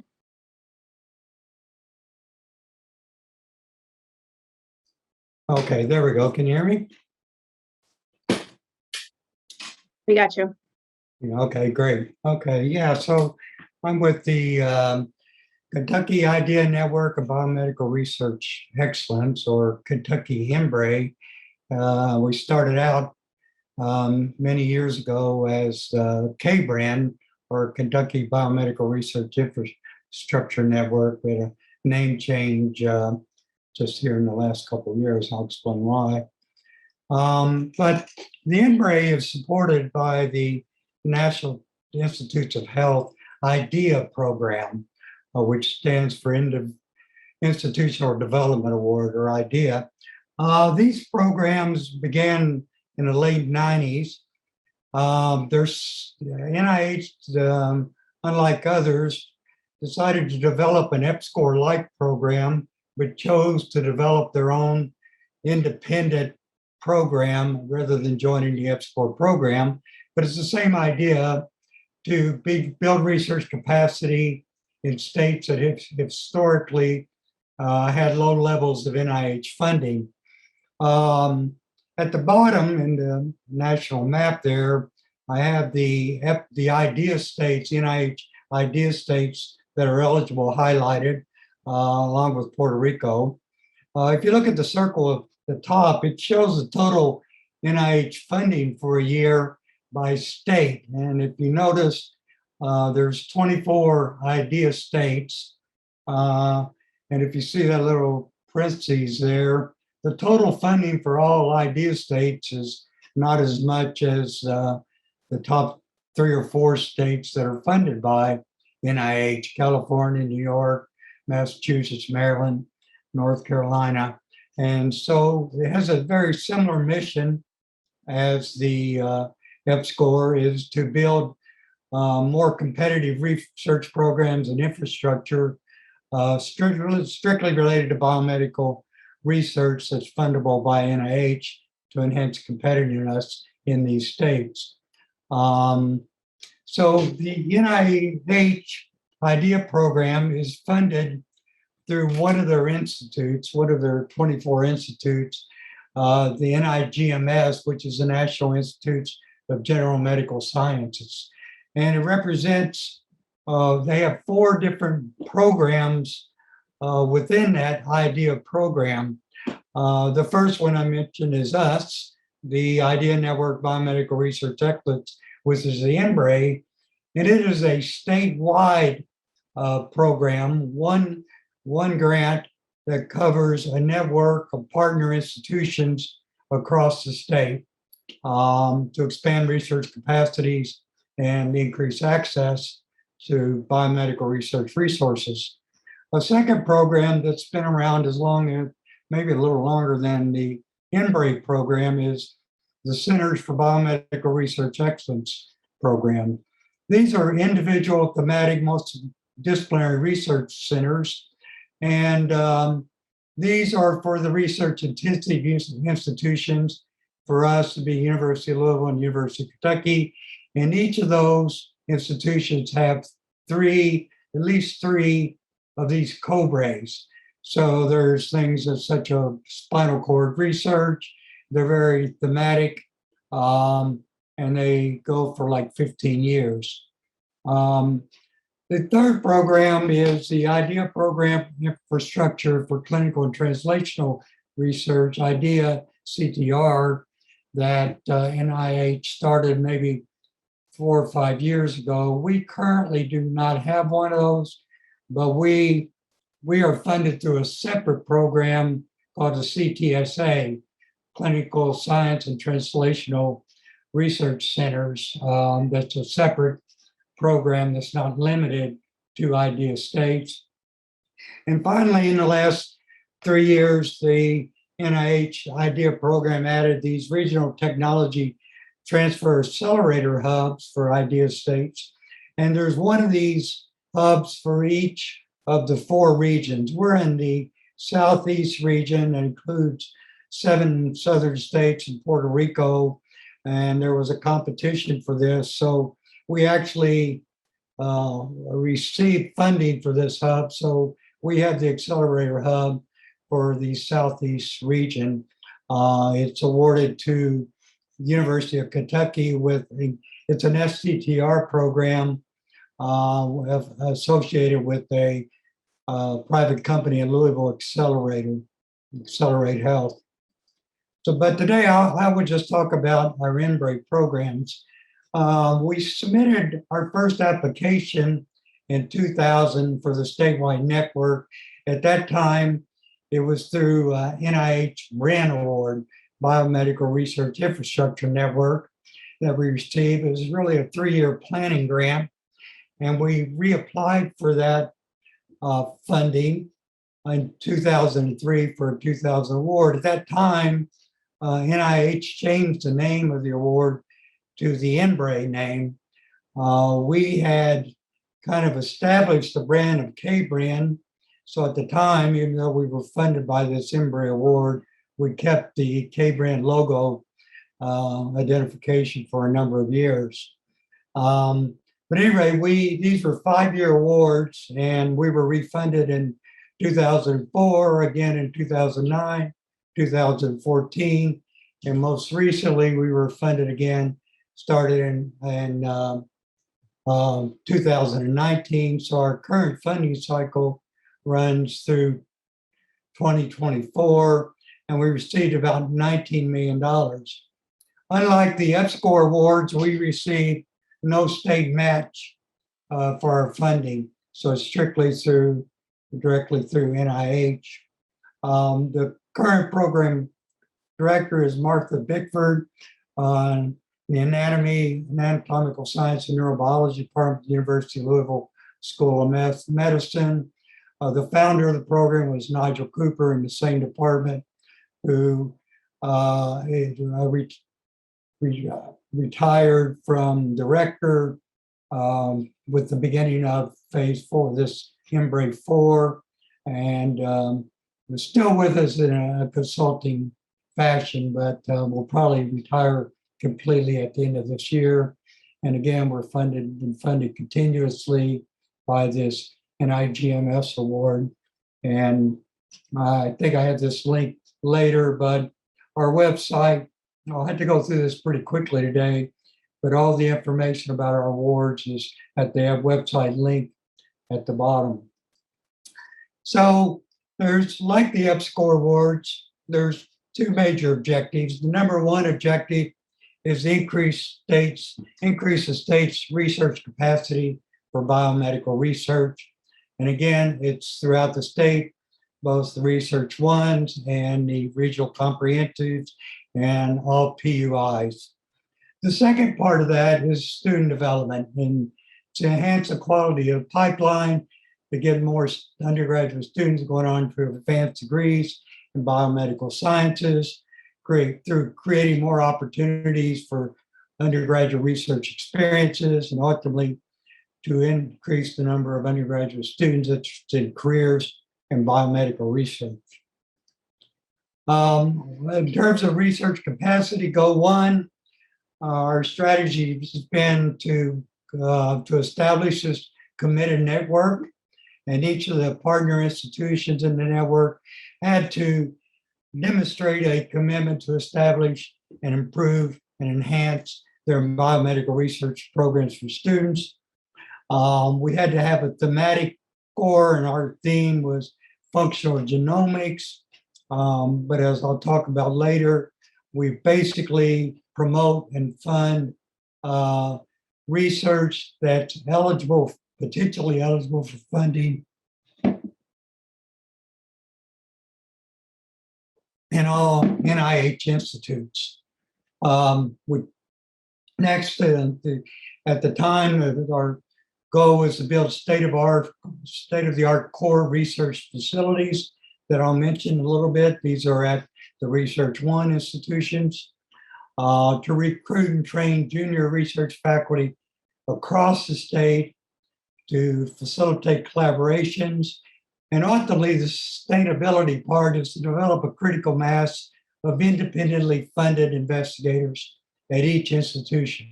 So not just to provide funding for these individuals, but to provide funding that will lead to their own independent funding from the National Institutes of Health. We require institutional commitments, and we'll cost share in terms of release time, research space, and other things. And we provide a great deal of developmental research funding. Our ultimate goal, of course, like EPSCoR, is to build a sustainable research funding infrastructure that will outlast the idea of funding if it ever goes away. With regard to student development strategies, we host summer research experiences at the research institutions. We have academic research assistantships at all our regional institutions through our funding. And we started lately funding a CURE or course-based research experience projects to try to encourage more actual research experience in the course of regular teaching labs in various areas, rather than just doing CAN labs. Again, the ultimate goal is to increase the number of well-prepared students pursuing graduate professional training in biomedical sciences. So for the last number of years, our direct cost budget each year is $2.5 million. And I think this is where we differ a little bit from the EPSCoR program. As you can see for this, 60% of our funding is earmarked for the regional comprehensive institutions and our outreach institutions.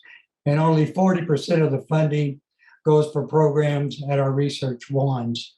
Of that 1 million at the core of the research ones, that's where our core facilities exist, where we've established over years core facilities in genomics, bioinformatics, applied statistics, and electron microscopy.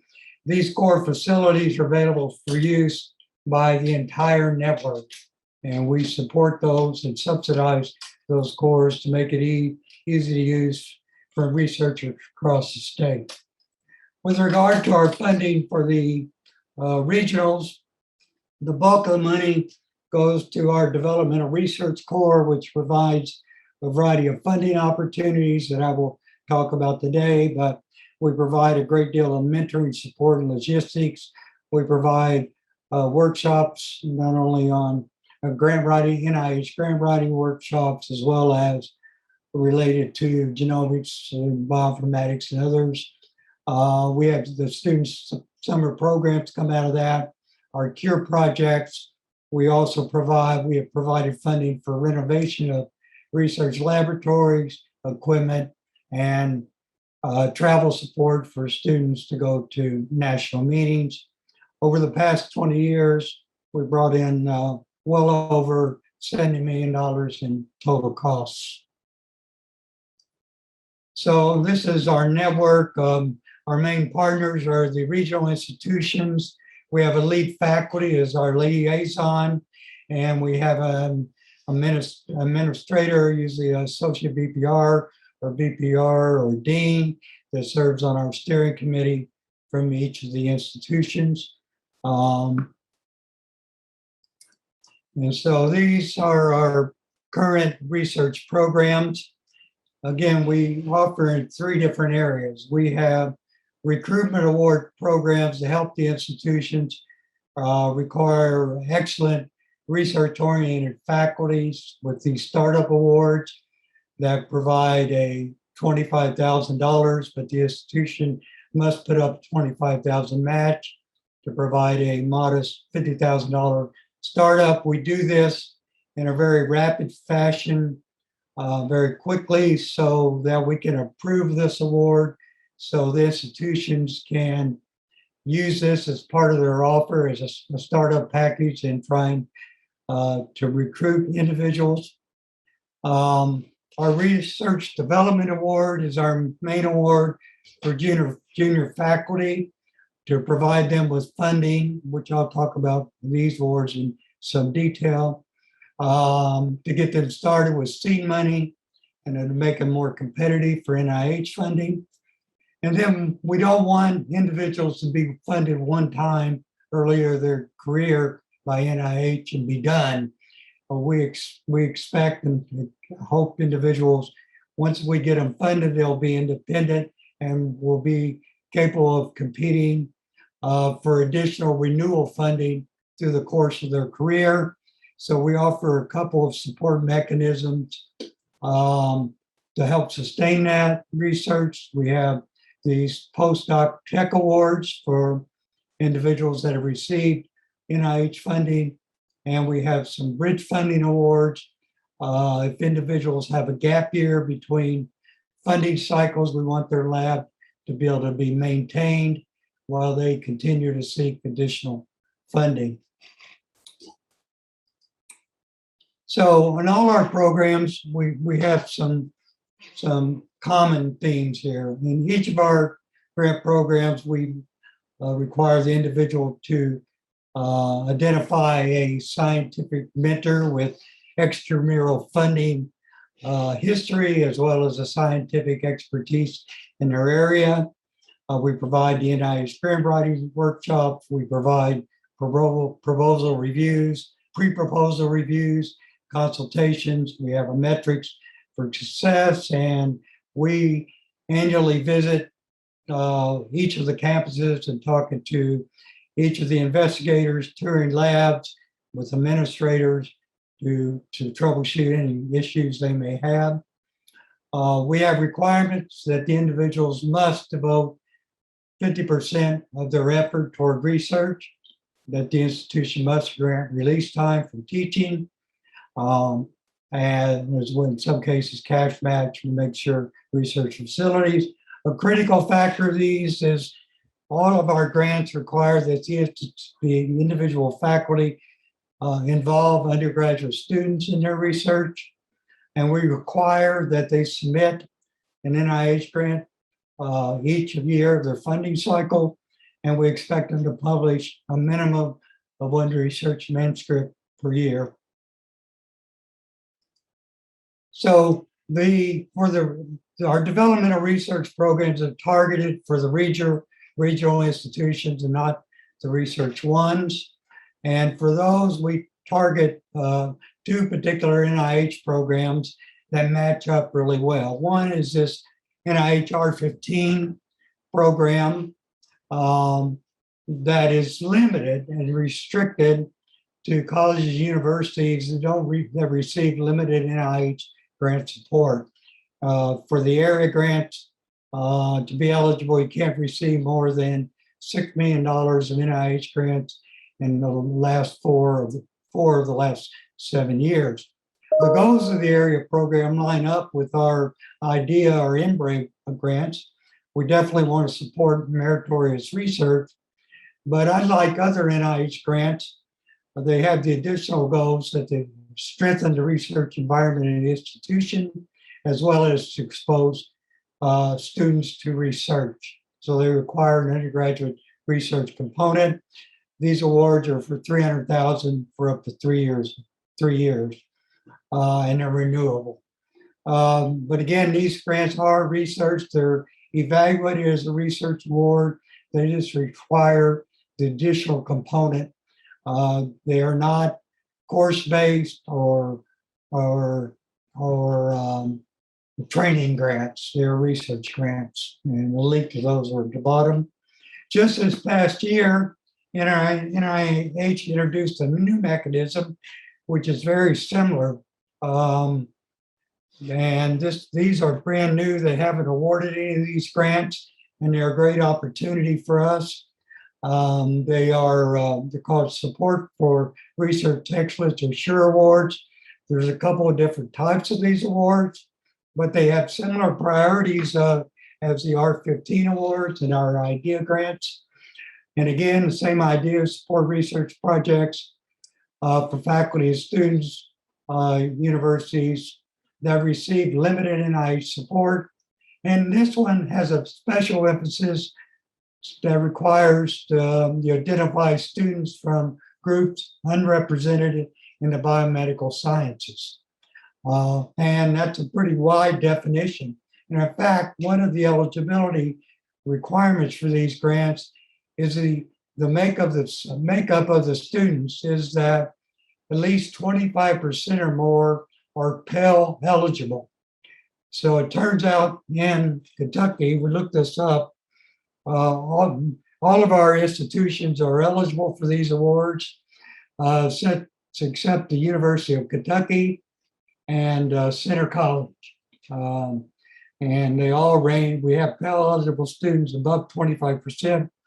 The highest was Morehead State, with 53% of their students eligible for Pell grants.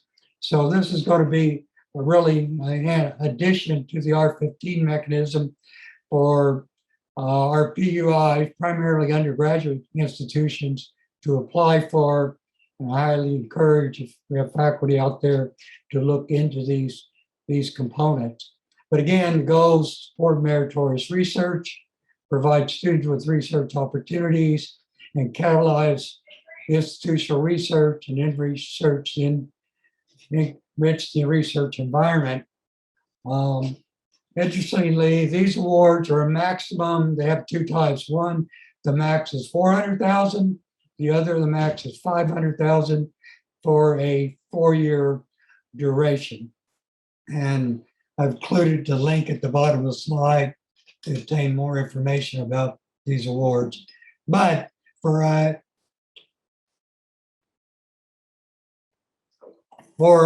IDEA awards, in the past, we have required that recipients apply for our 15 awards. We will expand this to either our 15 or our 16 awards in the future. So our recruitment awards, again, the purpose to recruit qualified faculty with strong research credentials to enhance our capability to obtain externally funded research at our institutions. 1-year awards, 25 from K-Brand, 25 from the institutional match, and we do provide the F&A, the allotted F&A, or the to our 25,000 match. So the awards to the institution are higher. I think most institutions are running around 40%, the regional institutions anyway.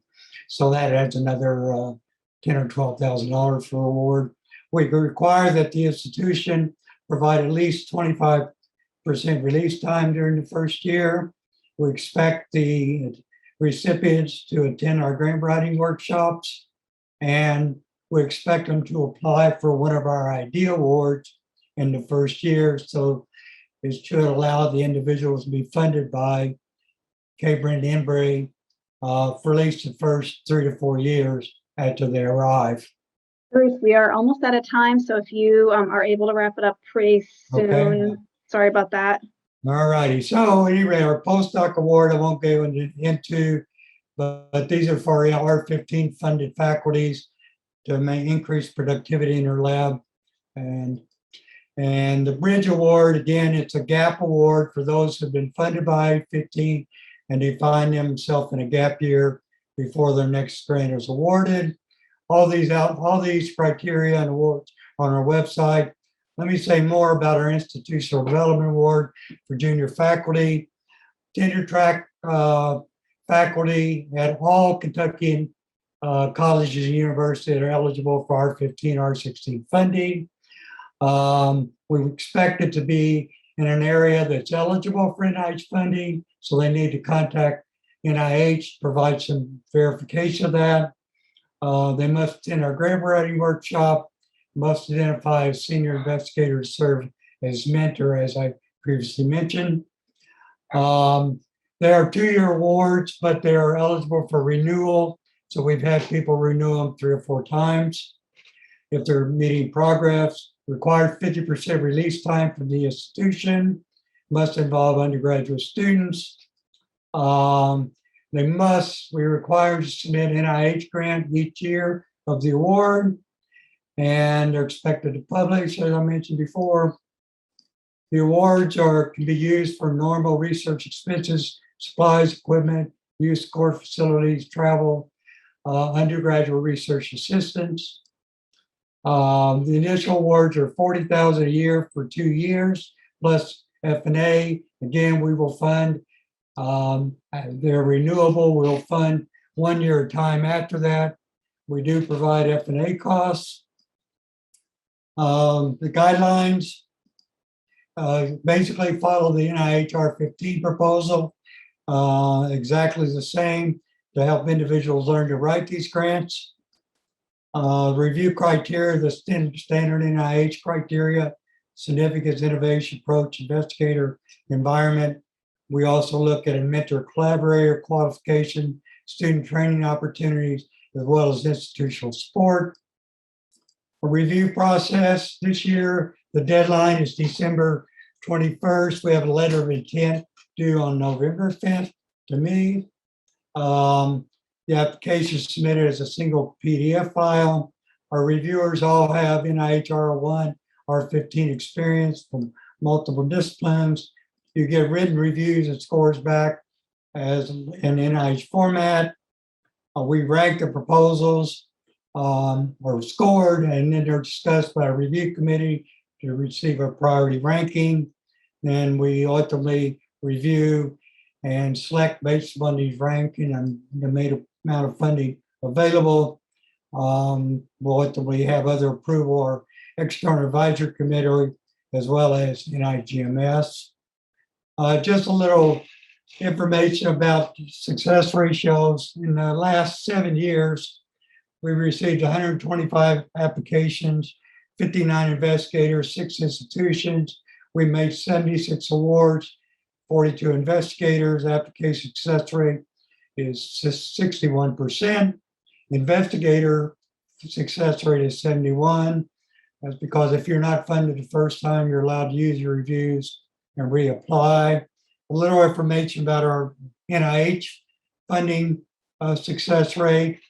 We've K-BRIN funded faculty have submitted 181 applications to NIH. We received 44 NIH R15 awards, which represents about $15 million. Our success rate overall is 24.3%. The national average overall runs around 16 to 70%. So Kentucky investigators are competing quite favorably for these awards. Bruce, I think we need to wrap it. We still have one more presenter that I want to make sure we have time for. But if you would share your slides, there is so much in here that I want people to have access to after. So if you don't mind sharing those, that would be fantastic. There's our website. All the instructions for all of our awards are on our website. Thank you so much. This is gold, really, literally. Thank you. I know it's 4 o'clock, but if folks can stay on for a few more minutes. The last presenter for us is a person who I will credit with the idea for doing this program in the first place.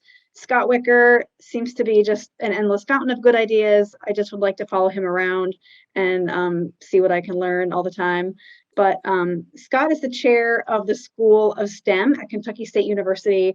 Scott's also serving on the Committee for the Future of EPSCoR.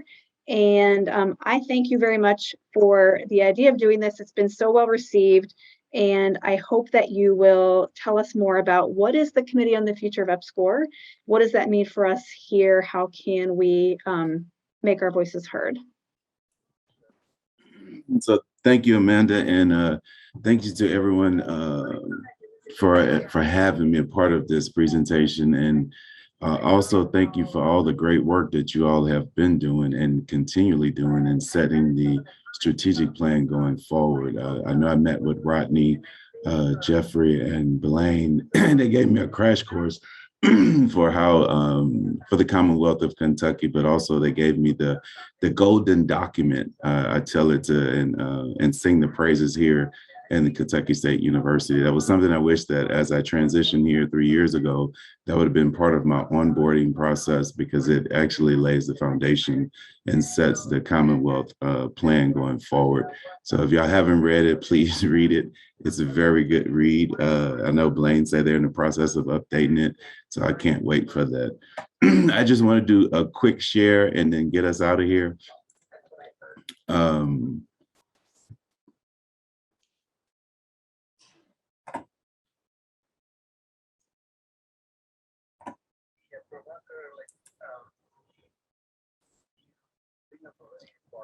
So do y'all see my notes, or you just see the regular? I do see your notes. Okay.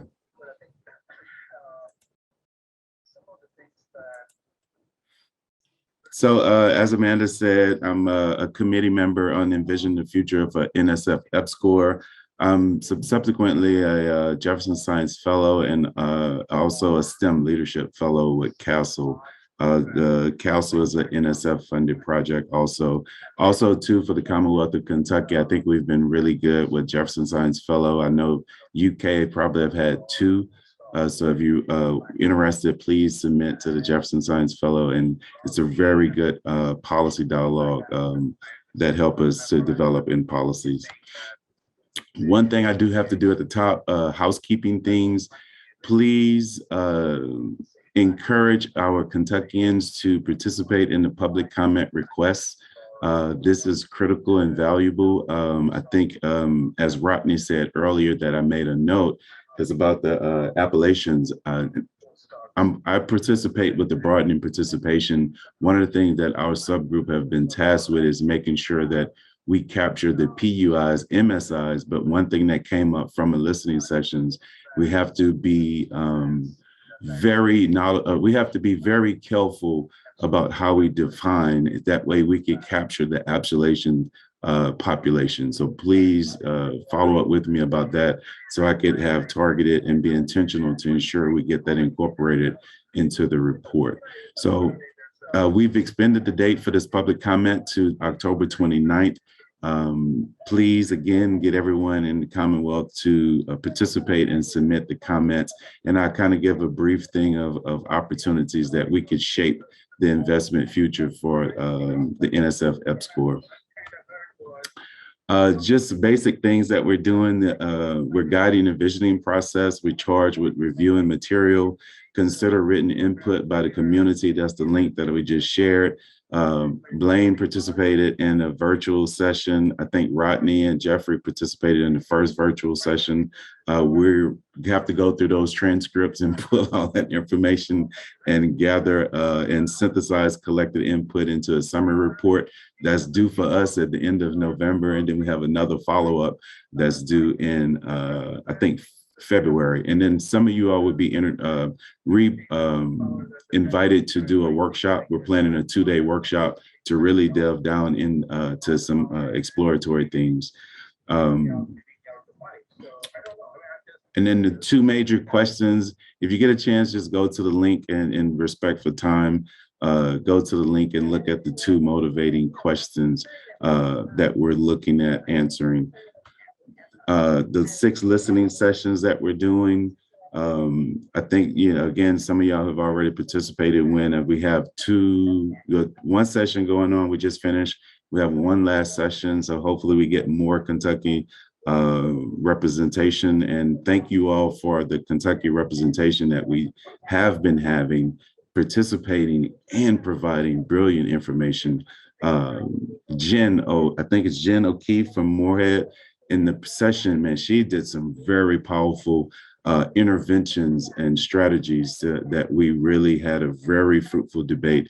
I shouldn't say debate, a discussion after our listening session that we have to incorporate in to it. And so that's kind of in a nutshell. I'm trying to, rush through it and get through it.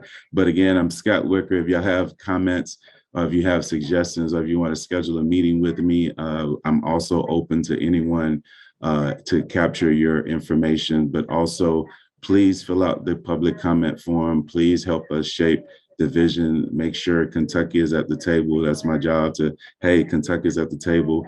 This is what we need going forward. This is how we can really help spur the economic development for the Commonwealth of Kentucky and also broaden participation. So thank you quickly in a nutshell for that opportunity. Thank you, Scott. Thank you again for the inspiration for this program. I hope that KAS can keep delivering information in whatever form we can do that so that our members can be informed and prepared and ready to take advantage of all the things you all talked about today.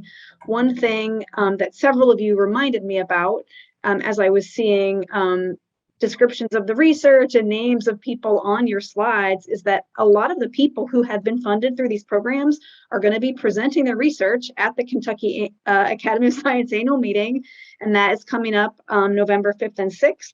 So faculty and students who have been funded and doing research in many of these programs are going to be there. They're in our program. If you have not already registered, I hope you will do that. All the information is at kyscience.org. We have 2 fantastic keynotes, a keynote on Friday and a keynote on Saturday. So I hope that you all will join us for that. It will set you back about $5 or $10, but I think it's well worth it. And that's Friday and Saturday, November 5th and 6th.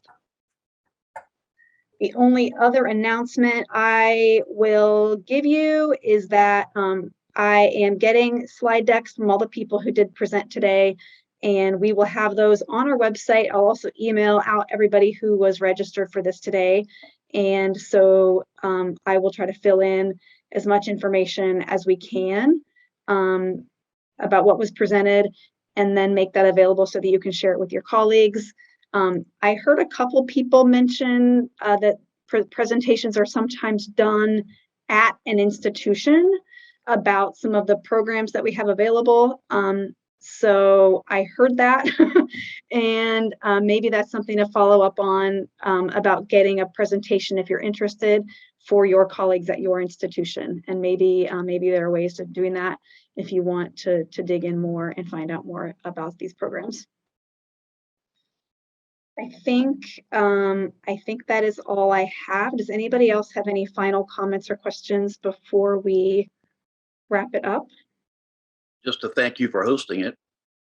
Thank you, Blaine. And you've been lurking there quietly, but I thank you for your service on the statewide committee, and for really being a great advocate and a connector between KAS and EPSCoR over the years. Thank you. Thank you. All right, everyone. Thank you so much for tuning in. Watch for a follow-up message from me, and hope to see you again with similar programs. We try to do some kind of public program every month on our Bench Talk Live series. So if you haven't been to our website to check that out, hope you will find out about those and join us for future programs. Thank you again from the Kentucky Academy of Science. Have a great weekend. You too. Thank you. Hi, Amanda. Everybody. Bye-bye. Thanks.